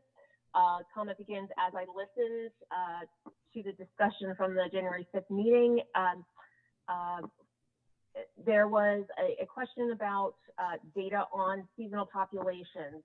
Commissioner Gay did provide a memo that we did not have that summarizes some of the ways other communities address seasonal populations, and the suggestion is to including new action items to develop metrics to study and look at long-term trends related to the permanent and seasonal populations, and that's obviously something that would take longer than the weekends to pull together. So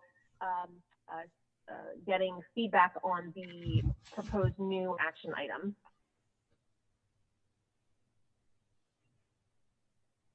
Like nobody has their hand up. All right. Lauren, the next comment, please.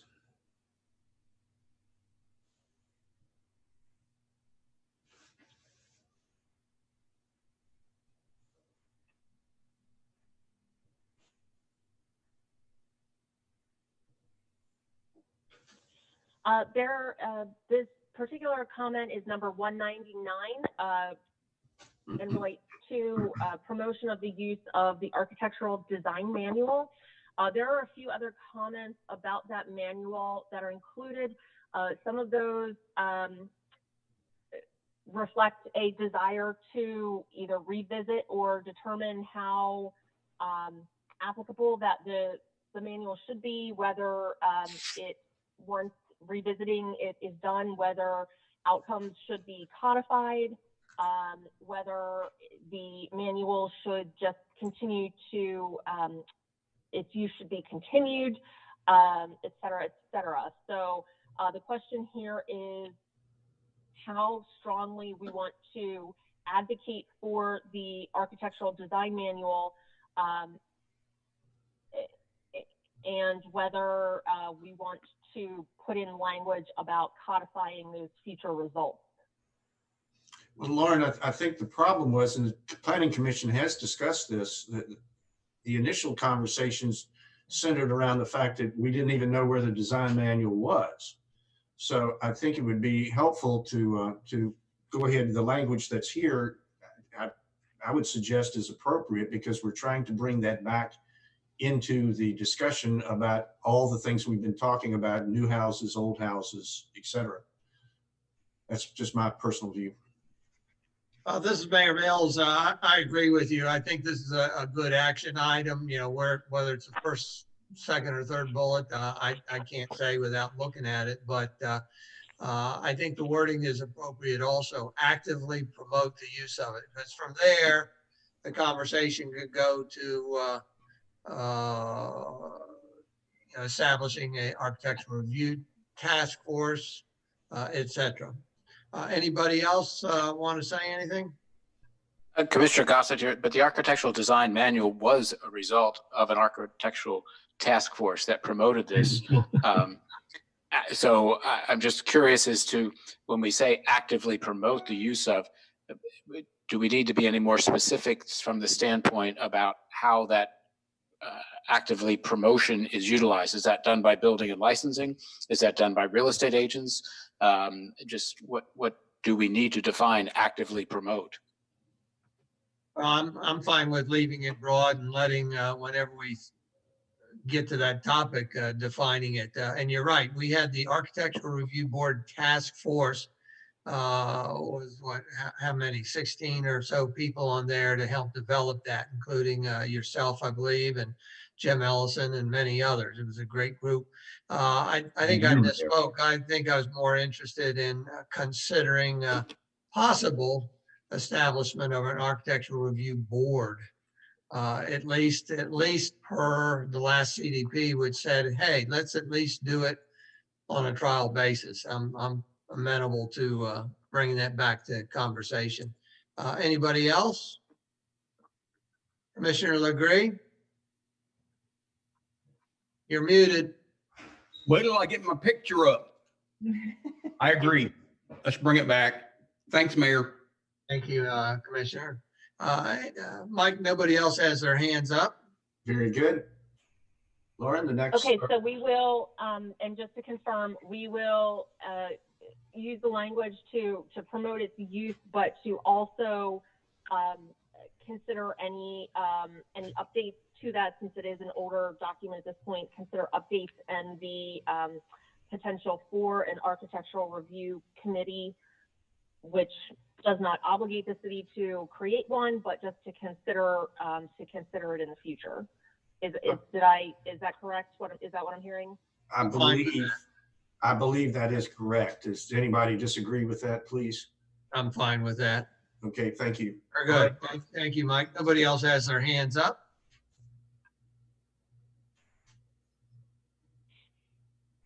Comment number 201, beginning with Parking Task Force and Streets and Transportation Committee. This comment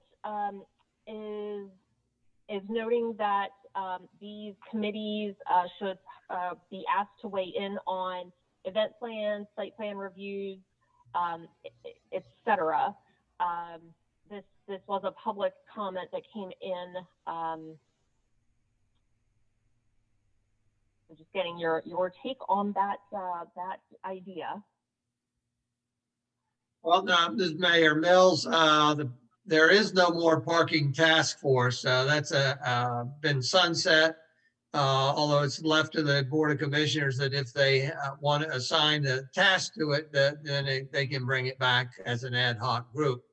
Street and Transportation Committee is still existing, of course, chaired by Commissioner Stranowski.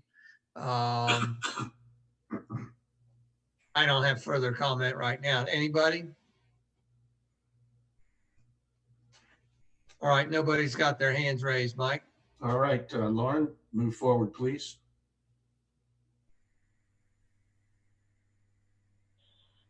This comment number 211 relates to the Schoolview neighborhood.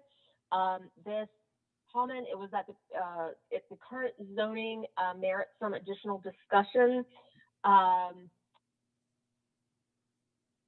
and some of the discrepancies between what is in deed restrictions versus the city's zoning code has led to some confusion and controversy, and that noting that one way to address that might be to highlight consideration of a zoning change for the Schoolview subdivision properties. That came before the Planning Commission. There was I believe, a petition request, and that issue came up and ultimately went away. And I think Mr. Kaufman and I talked about that a good bit.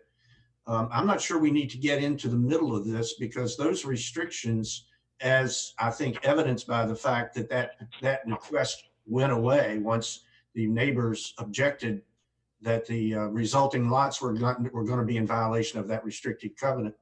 I think that precedent is there. It's already in land use law. And so I'm not sure we need to, are we then going, if we do this, are we going to have to research all the chains of title to these deeds to figure out what those restrictions are, and then pick and choose those that we think are the best? And I would suggest that that's not really the function that we have as a planning commission. Just commit. We got Steve Kaufman. Go ahead. Muted. Steve, you're muted, maybe.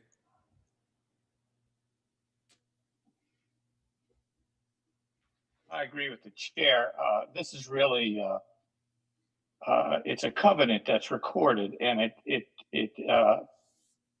would supersede any zoning. Since it's a covenant, it would have to be removed by court order. So I agree with the chair that we really don't need to get into this. And as he said, that petition was withdrawn, realizing that legally they couldn't do it. So I don't know that we need to get into this. Thank you, Steve. Julie Davis.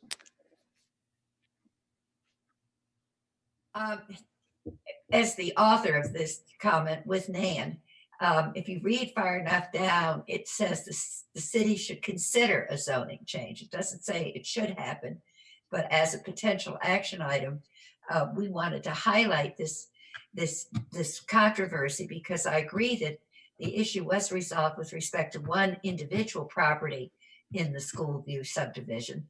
But that doesn't mean that because those folks managed to resolve it with their neighbors, the issue still persists between the discrepancy between the zoning code and the covenants. And as I say, you can consider it or not. We just wanted to bookmark it as something that, in terms of zoning, and that's where it appears in the discussion, that's something that the city might want to consider. Thank you, Julie. I agree. Commissioner, who agreed? Is that Steve? Oh, Nan. Of course you would. Your comments are together. Commissioner Gossett, please.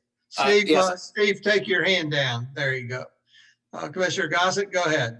Yes, thank you. I think this is something that Schoolview is a uniquely designed neighborhood within the city of Rehoboth, and its covenants do lay it out as 7,500 square feet lots, as is their design and how it was originally plotted. So I think this is just going not backwards in the sense, but meeting the zoning codes, altering our zoning codes to meet the covenants that exist within the property, as opposed to having each time someone comes up for a partitioning to have to go to a legal discussion or perhaps, an attorney-based lawsuits to determine this, that if the code relates the original covenants, then you know exactly what you're dealing for from the very beginning, as opposed to having to go through a legal battle. And again, I think this is something that should be, investigated. Thank you, Commissioner. Tom West. Thank you, Mayor. I'd just like to comment that I think that it's typical once the CDP is updated, and we've talked about it already, that with it in 18 months, you update the zoning. And typically what you would do is you would look at what the future land use map says, and then look at the neighborhoods and the zones that you have, and you would want to look at where there are lots that don't match the zones that they have, either through setbacks or lot sizes, and then make recommendations. So it might be additional neighborhoods beyond Schoolview that the lots in place don't match the zoning or the setbacks. And I think that you could make a statement here that within 18 months, you're looking at the zoning, how it applies to the neighborhoods, the prevailing lot sizes, and that experiences that the Planning Commission's had, such as Schoolview and maybe others that have covenants in place. But I don't know that the CDP would specifically say a lot size or something for Schoolview. You need to do more research on it. But that's typically what happens after you adopt a CDP and before you adopt or revise the zoning. Don't we have to make mention of this so that we can take a look at it? I think you could say there's experiences where some lots are not matching some zones, but there may be more. We'd have to do a comprehensive analysis to look at other neighborhoods and how do they match to it. But definitely Schoolview is a recent experience, and you could use it maybe as, for example, something along those terms.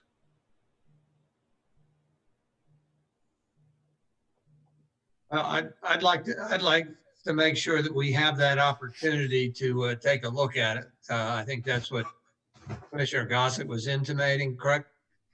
Yeah, yes, and I guess Tom, to help me understand that better, you're basically saying that to review other covenants within the city that perhaps fall into this same category of not matching the current zoning codes, but that this was brought to light through a recent application through SchoolView? Right. We wouldn't necessarily go around looking at covenants that are filed. Okay. We would look at setback. We would look at using aerials and other information and look at whatever the setbacks are, front yard, rear yard, and then the lot sizes, and see whatever we would do within the next 18 months. If you are making zoning changes, you would look at certain things that seem to need refinement and then make those across the board. Thank you. Thank you, Tom. Thank you, Commissioner. Nobody else has their hand up at this time, Mike. Well, but what I'm hearing is perhaps on the part of the city that there is an interest in looking at this issue. So I think if I need to hear from you, is that what you'd like to do? That's yes, sir. Okay, Lauren. All right, let's see.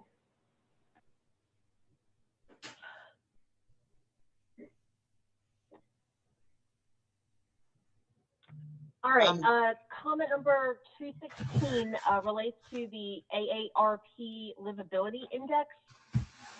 Nan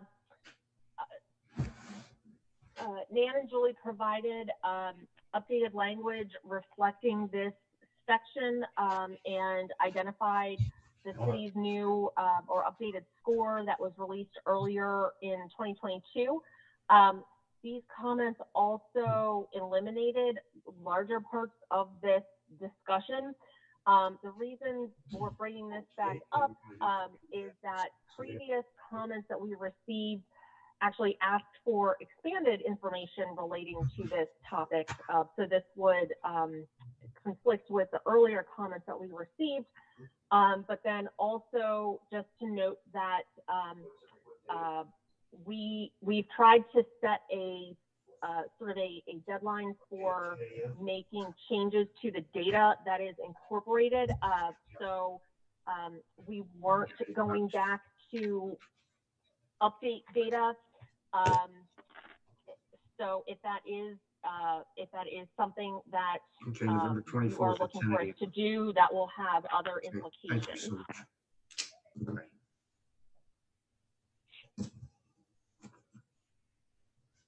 Thank you, Lauren. Commissioner Gossett and Tom West, I still have your hands up. Did you mean not forget to take them down? Yes, for me. All righty, good.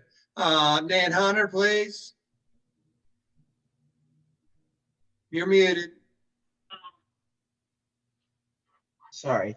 I've been troubled by the AARP Livability Index because I thought it got more attention than frankly it was worth, and that it was confusing. And to be perfectly candid, also because I thought it made Rehoboth look bad, when I think that's not appropriate at all, even under their index, which mostly focuses on bigger places than such small towns. So I really question the value of emphasizing this metric. And the way I reduced it, I don't have it right in front of me, but it's essentially just a paragraph saying, you know, that there's this metric, and there's actually the AARP, the Aarp website actually has a wealth of resources on it for city planning, as well as for people who are considering where to retire, which is basically what this is about. And you know, I just think I think it overemphasizes something of limited importance, and unfortunately, it doesn't make us look very good. And I think that is a misrepresentation of the appeal of Rehoboth. Thank you, Ann. Mike, nobody else has their hand raised. All right. Next comment, Lauren.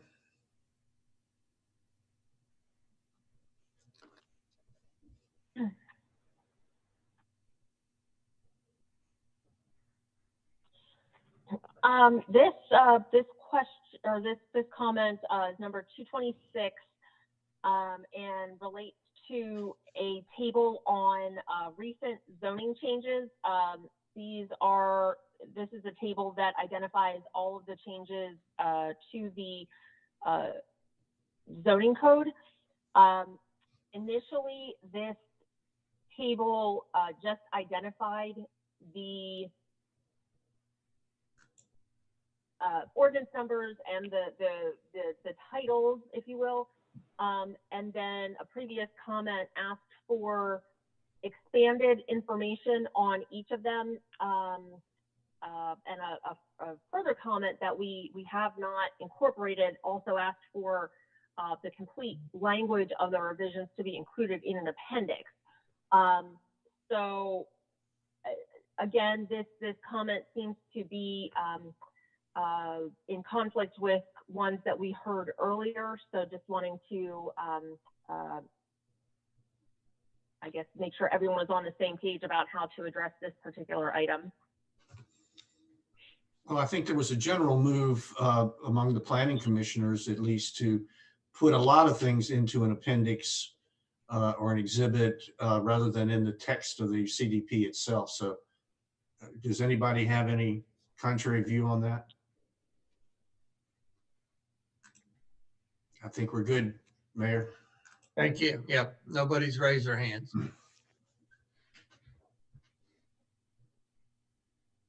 All right.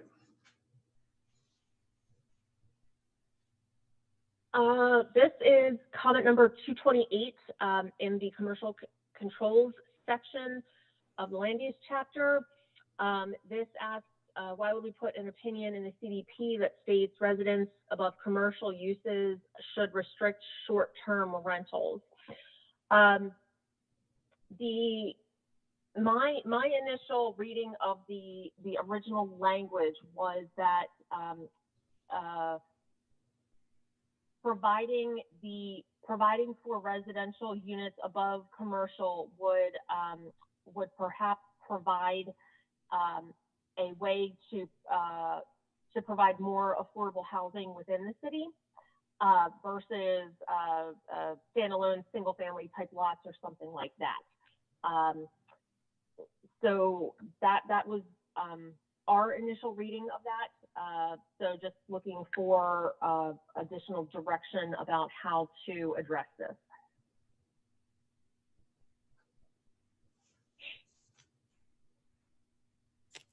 Commissioner Gay? Yeah, hold on. I'm off mute. Okay. When we had a workshop about this a few years ago, when we were first starting working on the CDP, actually the workshop was in the summer of 19, I think.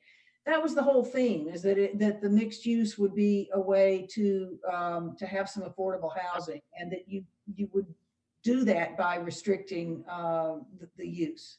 So I've heard that as a theme of this whole discussion ever since it's been discussed, the whole time I've been in Rehoboth. So I thought that was part of it as well. So I agree with Lauren. I agree with what Lauren's statement was. Like nobody else has raised their hands. Lauren, then how would you proceed then based on what you've heard today? I mean, you have one opinion one way and one opinion the other. What's your takeaway on this?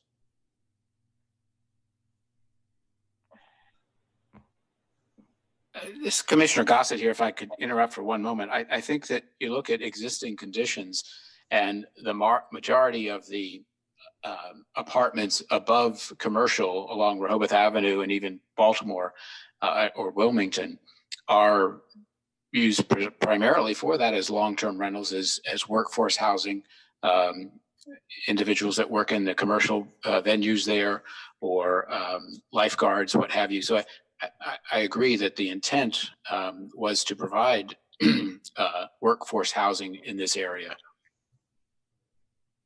Thank you, Commissioner. Lauren? So unless there are any objections, then we would, I guess, keep the language as is. That's correct. Or perhaps clarify what that intent is. All right.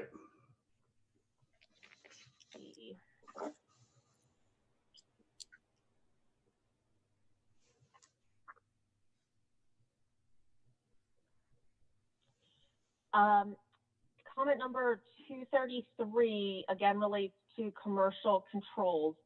And the comment is that there should be language added where the previous plan had provisions for the city to ensure that there weren't adverse impacts of commercial development laid upon residential neighborhoods, and that this is an item that the city should keep in mind when reviewing its zoning code, permitted uses, et cetera, et cetera.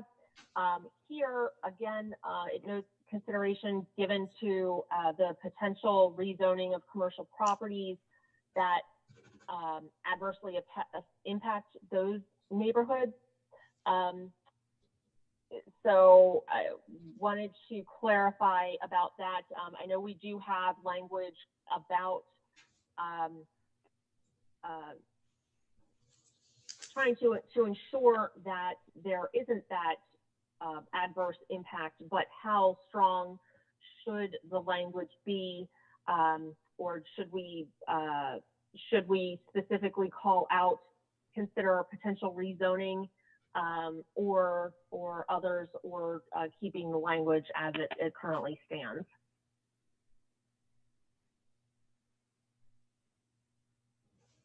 Well, this mention of consideration should be given to rezoning commercial properties within the city that adversely impact surrounding residential neighborhoods. You know, we're such a small commercial area. I would say almost the entirety of the zoning area outside of Rehoboth Avenue, you might have to rezone, or that impacts surrounding neighborhoods negatively. To me, that is way broad. I think it's a great challenge.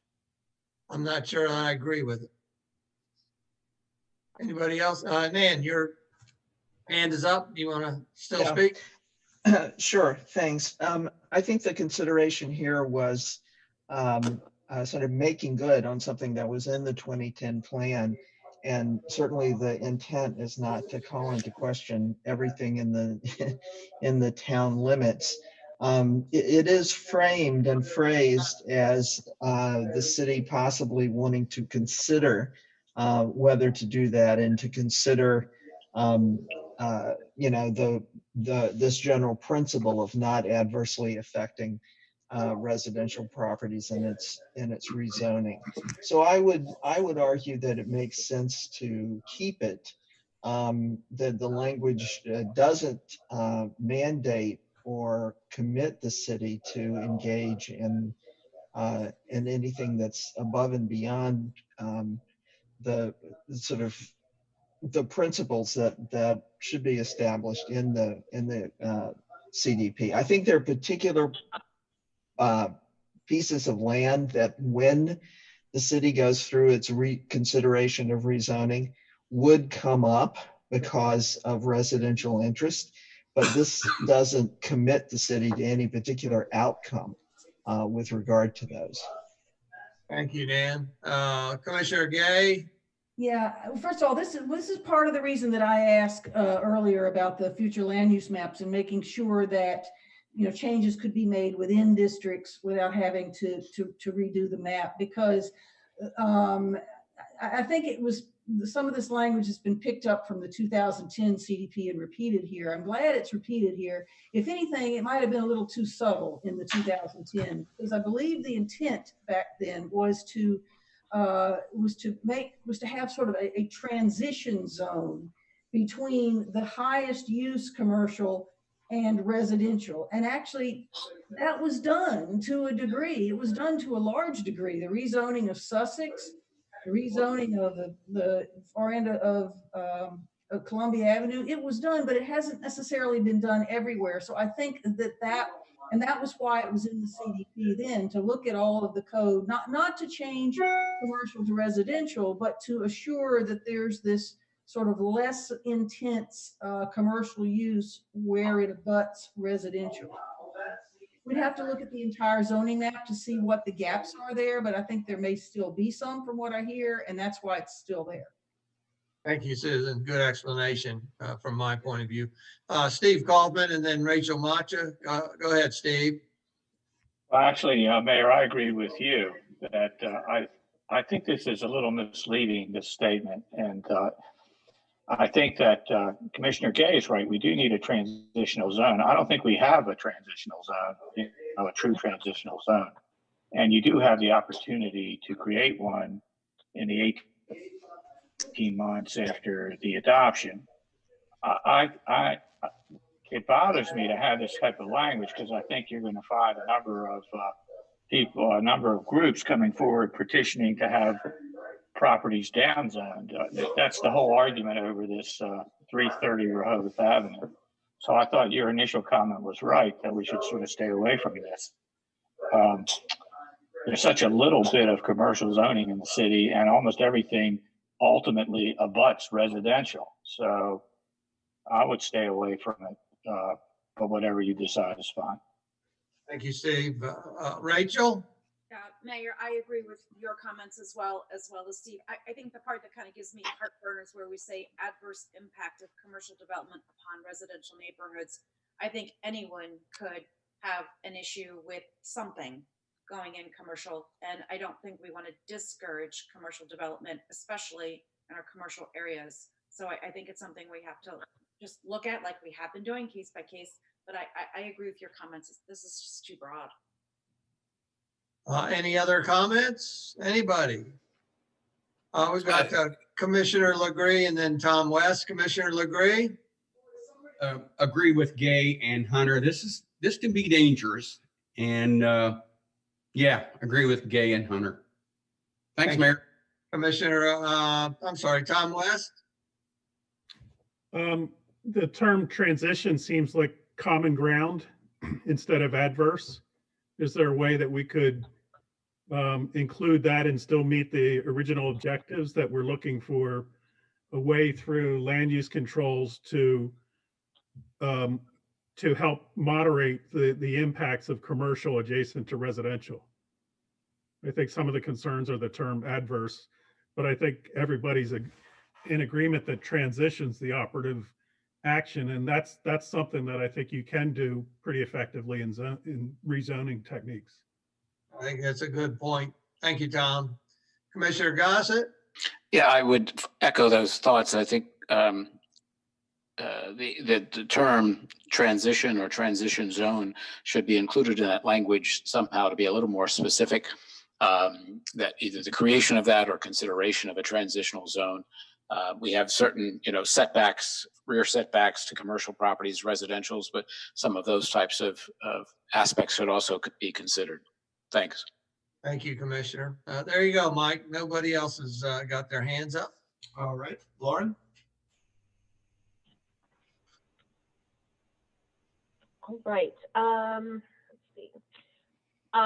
This comment has sort of recirculated.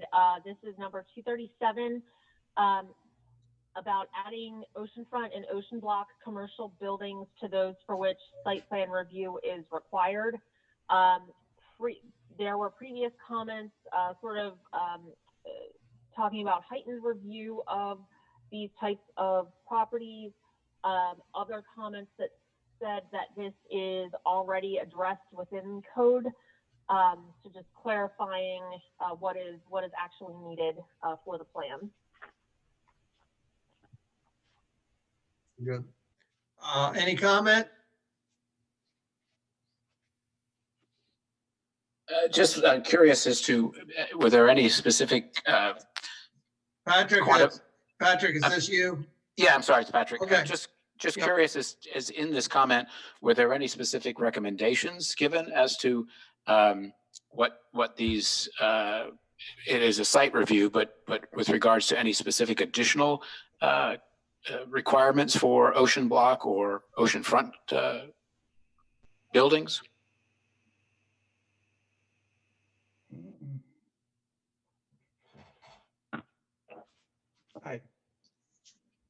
I can respond to that. Nan? Go ahead, Dan. Yeah, so it did not anticipate any specific additional requirements. The idea was simply that those areas are so precious, not just in terms of economically, but in terms of the heart of the city and the experience of the city, that if for some reason there would be a project that would not otherwise be subject to site review, that this would simply ensure that it would not establish any higher barriers or hurdles in that process. Thank you. It's Commissioner Gossett again. Could then that just be added as a sixth bullet point, if you will, in our site plan review requirements? Possibly. I'd have to look at it to look at the language. I don't know off the top of my head. Yeah. Would you take a look at that? Yes, I could go ahead and do that. I think that the language, I don't know if Lauren feels this way, but for the CDP, I think the language is clear enough when we get for the site plan review, looking at the listing and all, we don't need to do that for the CDP if this is clear enough. We don't, but we will be glad to look at it and say how it could be done in the future. This was part of the I would 2010 agree. I think CDP. this level of Wait a detail minute, would- wait a minute, Dan, Nan, and then whoever was next. Dan, go ahead and finish. I just wanted to say that I think this was part of the 2010 CDP, and so I wasn't aware that it had been solved, if you will, in the interim period. My understanding was that it had not been addressed. So, thank you, Dan. Who's next? That was just me, Lauren, stating Yes. that I think that some of this might just be something that could be addressed during that review of the zone, the more comprehensive review of the zoning code, and that specific level of detail wouldn't be required in the comp plan beyond what we may already have identified. Thank you, Lauren. Mike, go ahead. Nobody else has their hand up? Go ahead. Okay. Let's see. Comment number 260 relates to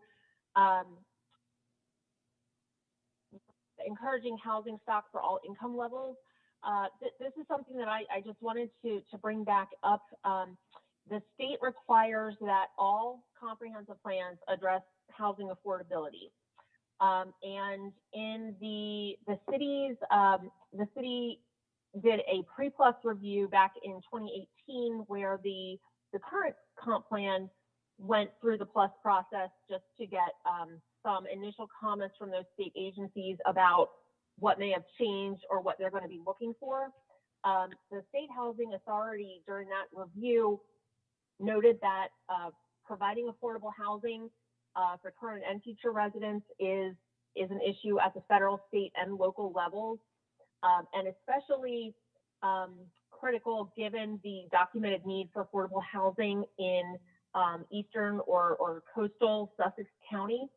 And they particularly noted that that the city's position on housing should really reflect that willingness to facilitate affordable housing opportunities for all income levels. This is one item that other communities that I'm aware of have tried to, I guess, steer away from this type of language, and it's come back as an issue that needs to be addressed for certification. I think that if we eliminate this, that it's going to be an issue when it goes through plus. This isn't saying that the city has to build housing for all income levels, but that if it's encouraging its provision. basically not limiting housing stock that's provided to one particular income group or whatnot. I think Rachel's not wrong in that this isn't realistic. However, as you articulated at the beginning, it is a state requirement. All CDPs have to have a housing component. So I think this is moot. Further comment, Mike? Mike Strang has his Yes, hand. I was going to, thank you, Mayor. I was going to say that you are correct, and I think this is a situation where it doesn't reflect it's bureaucracies we have to deal with, and I think we should stand with what we have, and if they come back and say something, we'll deal with it at that time. Thank you, Mike. With that, Mike, Brian, there's no other comments? Right, Lauren, proceed, please. Let's see.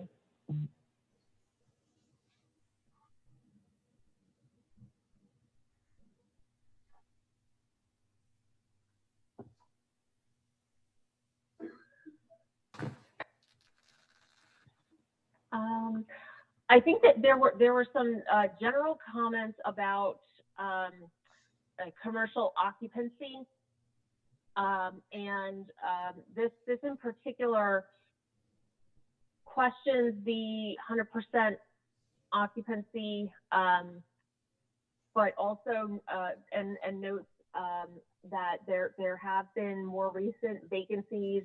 Other comments sort of related to this have brought up the more recent move of some businesses from the downtown or within city limits out to Route 1 or elsewhere in the state. So just some clarification. That figure itself was something that was provided directly to us, so we can sort of soften that language, just saying that the occupancy rates are high, but as far as I guess addressing the movement of businesses from within the city to areas outside, how we should address that.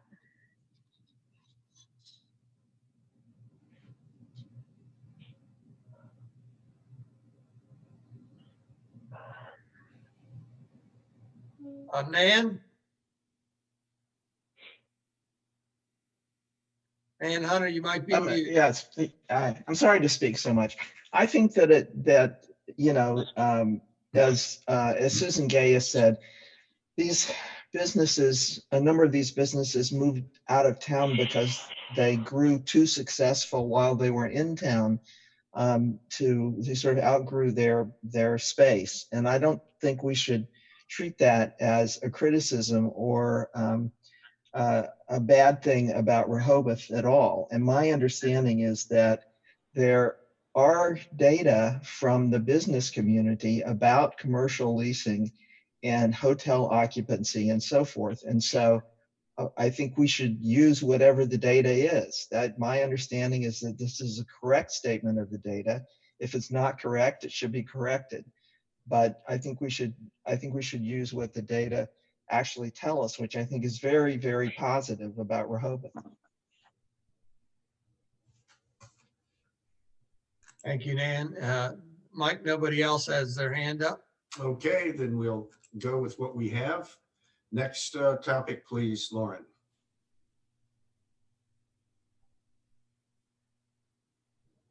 Let's see. Comment 286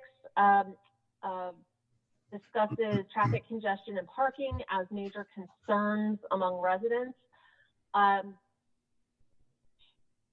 And this is one of those times where similar comments have been made previously, but those discussions indicated that the language that's in the current draft was acceptable, but because it was brought back up in particular by a member of the public, just wanted to revisit this and make sure that the language reflects the intent of what is included in the draft. You know, the thought of a parking garage has risen many years, and each time it's failed. Most recently, we had a ad hoc group, a parking garage task force that met, I don't know how many times, half dozen to a dozen times, coming to no conclusions, and they ended up just dropping the ball, if you will, and have not presented any formal reports or conclusions to the commissioners.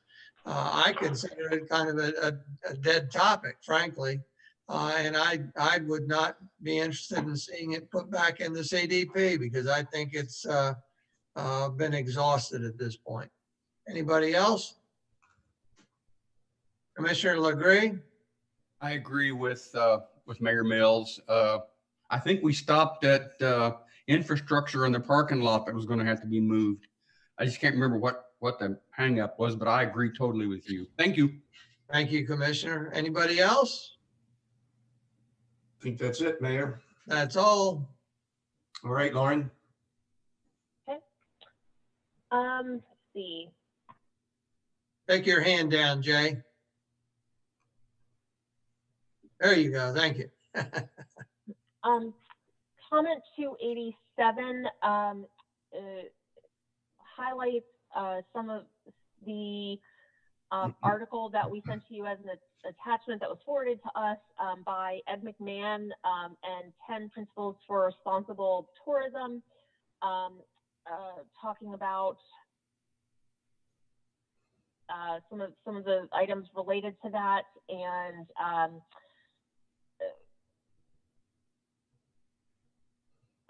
whatnot here. So I guess the comment is, should we provide greater emphasis on this this tourism piece, which we don't go into extensive detail, and how much we should reflect the various points that are brought up in that article.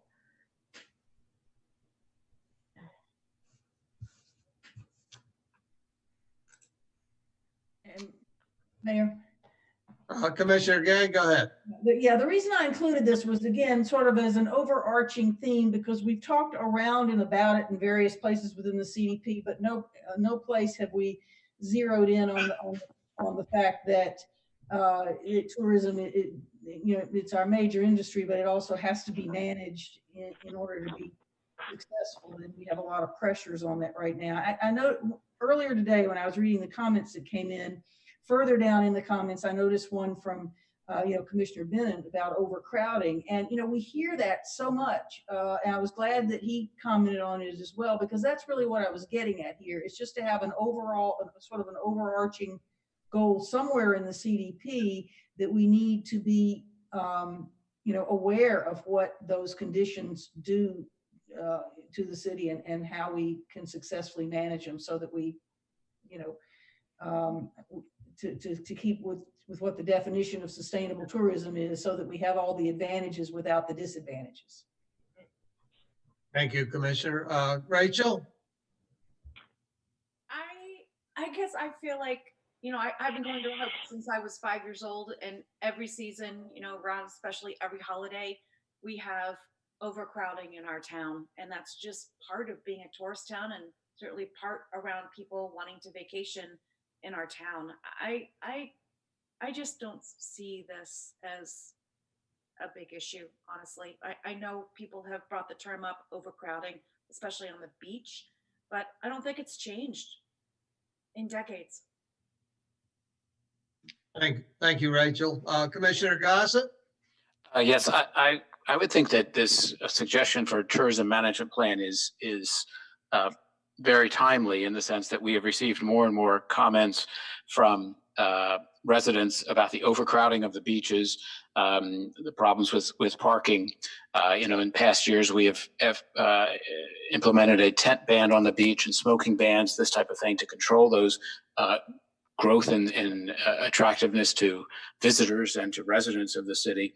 The beach is not going to get any bigger. It may get smaller depending on the weather, but we're still going to attract those visitors. And I think there was a comment made earlier in the portion of this, that someone, sitting,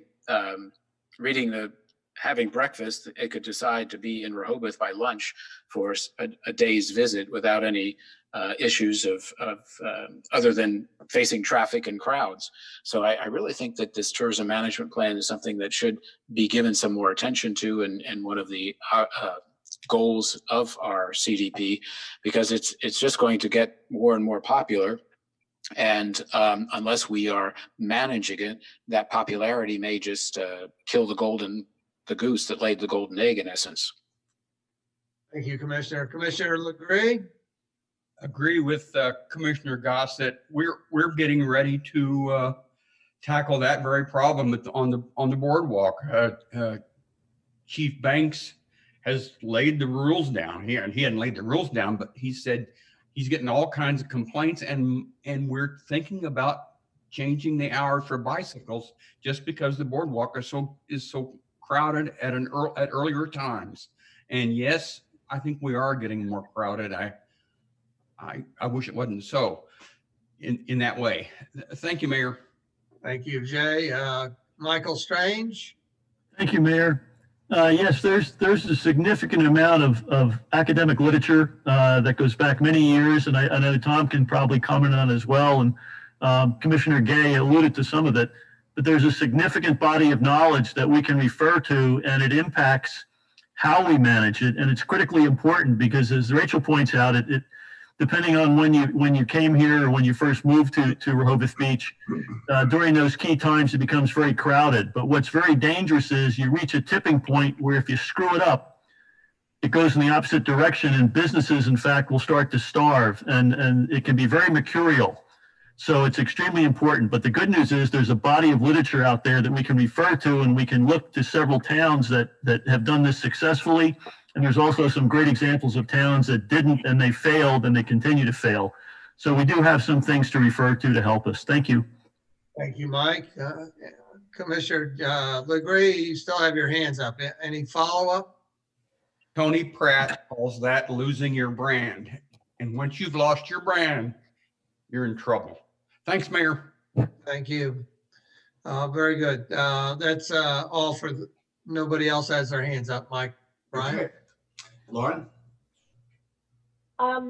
Being cognizant of the time and the 4:30 cutoff, I just went through my paper copy of the remaining comments, and while we did identify some others that we could have additional discussion on, I think that we have had related discussions, and we can put forward revisions that would be part of what the Planning Commission is taking a look at next week in time for the meeting on January 20th. So if it's all right with everyone at this point, I'd like to again reiterate that we are going to address comments, make notes in this spreadsheet, and provide those revised drafts. But if there are any other burning comments or questions or things that you need us to address, or there are specific comments that we did not discuss, I would appreciate hearing those to help us with this next revision. Lauren, thank you. As a housekeeping matter, I've just spoken with Ann Womack, and it looks like the date for the next meeting would best be on Monday, the 24th, instead of Thursday, the 20th. And that date on the 24th would be at 10 a.m. Just want to make sure that Lauren's available, Tom's available, Glenn's available, Mayor's available, everybody's available. Mike, help me understand. You had a meeting scheduled, special meeting scheduled for 2 p.m. January 20th, Thursday, for the purpose of approving the CDP for the submittal to Plus. Now you're suggesting that the meeting date be changed to Monday, January 24th at 10 a.m. Is that true? Yes. So not both meetings, just one No. or the other. Okay. Yes. Just the 24th. And when that go to noon, Mike, is that your? Yes, from 10 to 12. Because Ann, as long as you've run it by Ann, because that's a day that normally you'd have a Board of Adjustment case and a Parks and Shade Tree Commission case. So, No, Ann actually called me and gave me this information. okay, good. Mike, I'd say that this is Tom West. I already have a meeting scheduled. I think Glenn's in the same meeting on Monday, the 24th at 10. I don't know if there's later in the day or yeah, I had it on the 20th, but unfortunately I already have something on the 24th at 10. Well, let me check with Ann and get back to everybody. Okay. Okay, because it becomes sort of the IT department can only handle one meeting at a time, and I understand that fully. They do a great job. So let me get with Lauren and Ann and then everybody else and solicit your availability. Excuse me, Chair. Yes, ma'am. Just to let you know, Wednesday the 26th, Thursday the 27th, and Friday the 28th are available all day. What about Wednesday, the 26th, did you say? Yes, it's Okay. available all day. Okay, is this assembled group available on that day, either at 10 or at 2? Are you looking to conduct another joint meeting, or my understanding is this meeting would be specifically for the planning? We can do it either way, whatever the consensus of the group is. Lauren, can you tell me, Lauren, what? Sorry, I was going to say, I am not available the afternoon of the 26th, but I am in the morning. The ultimate goal of this meeting, and particularly if it's, excuse me, pushed closer to February, is that we must have direction from the Planning Commission at this meeting that would allow us to make any final revisions to the draft and then submit that revised draft to PLUS on February 1st. Right. I think that if we pushed it to the 27th or 28th, I think that is going to be too close to that February date to allow us to to make any revisions, but also to ensure that we've had ample time to completely review and address any outstanding comments or just general QA/QC of the document. So I wouldn't want to do it any later than that. All right. How about the 26th? And Mayor, back to the original point. Do you want a joint meeting, or have we made enough progress here that the Planning Commission can basically pick up the torch and run with it? Well, I'm sure I'd like the commissioners to weigh in, but I think I don't want to impede you all finishing your task there. I could also offer you the 25th. I'm willing to sacrifice one of our commissioner special meetings for the CDP, if that helps you at all. That does help. Tom, are you available? Glenn? I'm available. What time? 10 or 2? There's a committee meeting in the morning. Okay, 2 o'clock. I would say possibly 2 o'clock. If you did it at 2 or 2:30, the commissioners, because it's was tentative special meeting, the commissioners may be able to attend if you wanted them. Again, my recollection is your purpose is for the Planning Commission to finalize the CDP to prepare for submittal on February 1st for the PLUS review. So I don't want us to impede you at all. Well, why don't we do this? Why don't we schedule it for November 25th at 2 p.m. for the Planning Commission. And if your group, Mayor, if the Board of Commissioners wants to join us, they are welcome.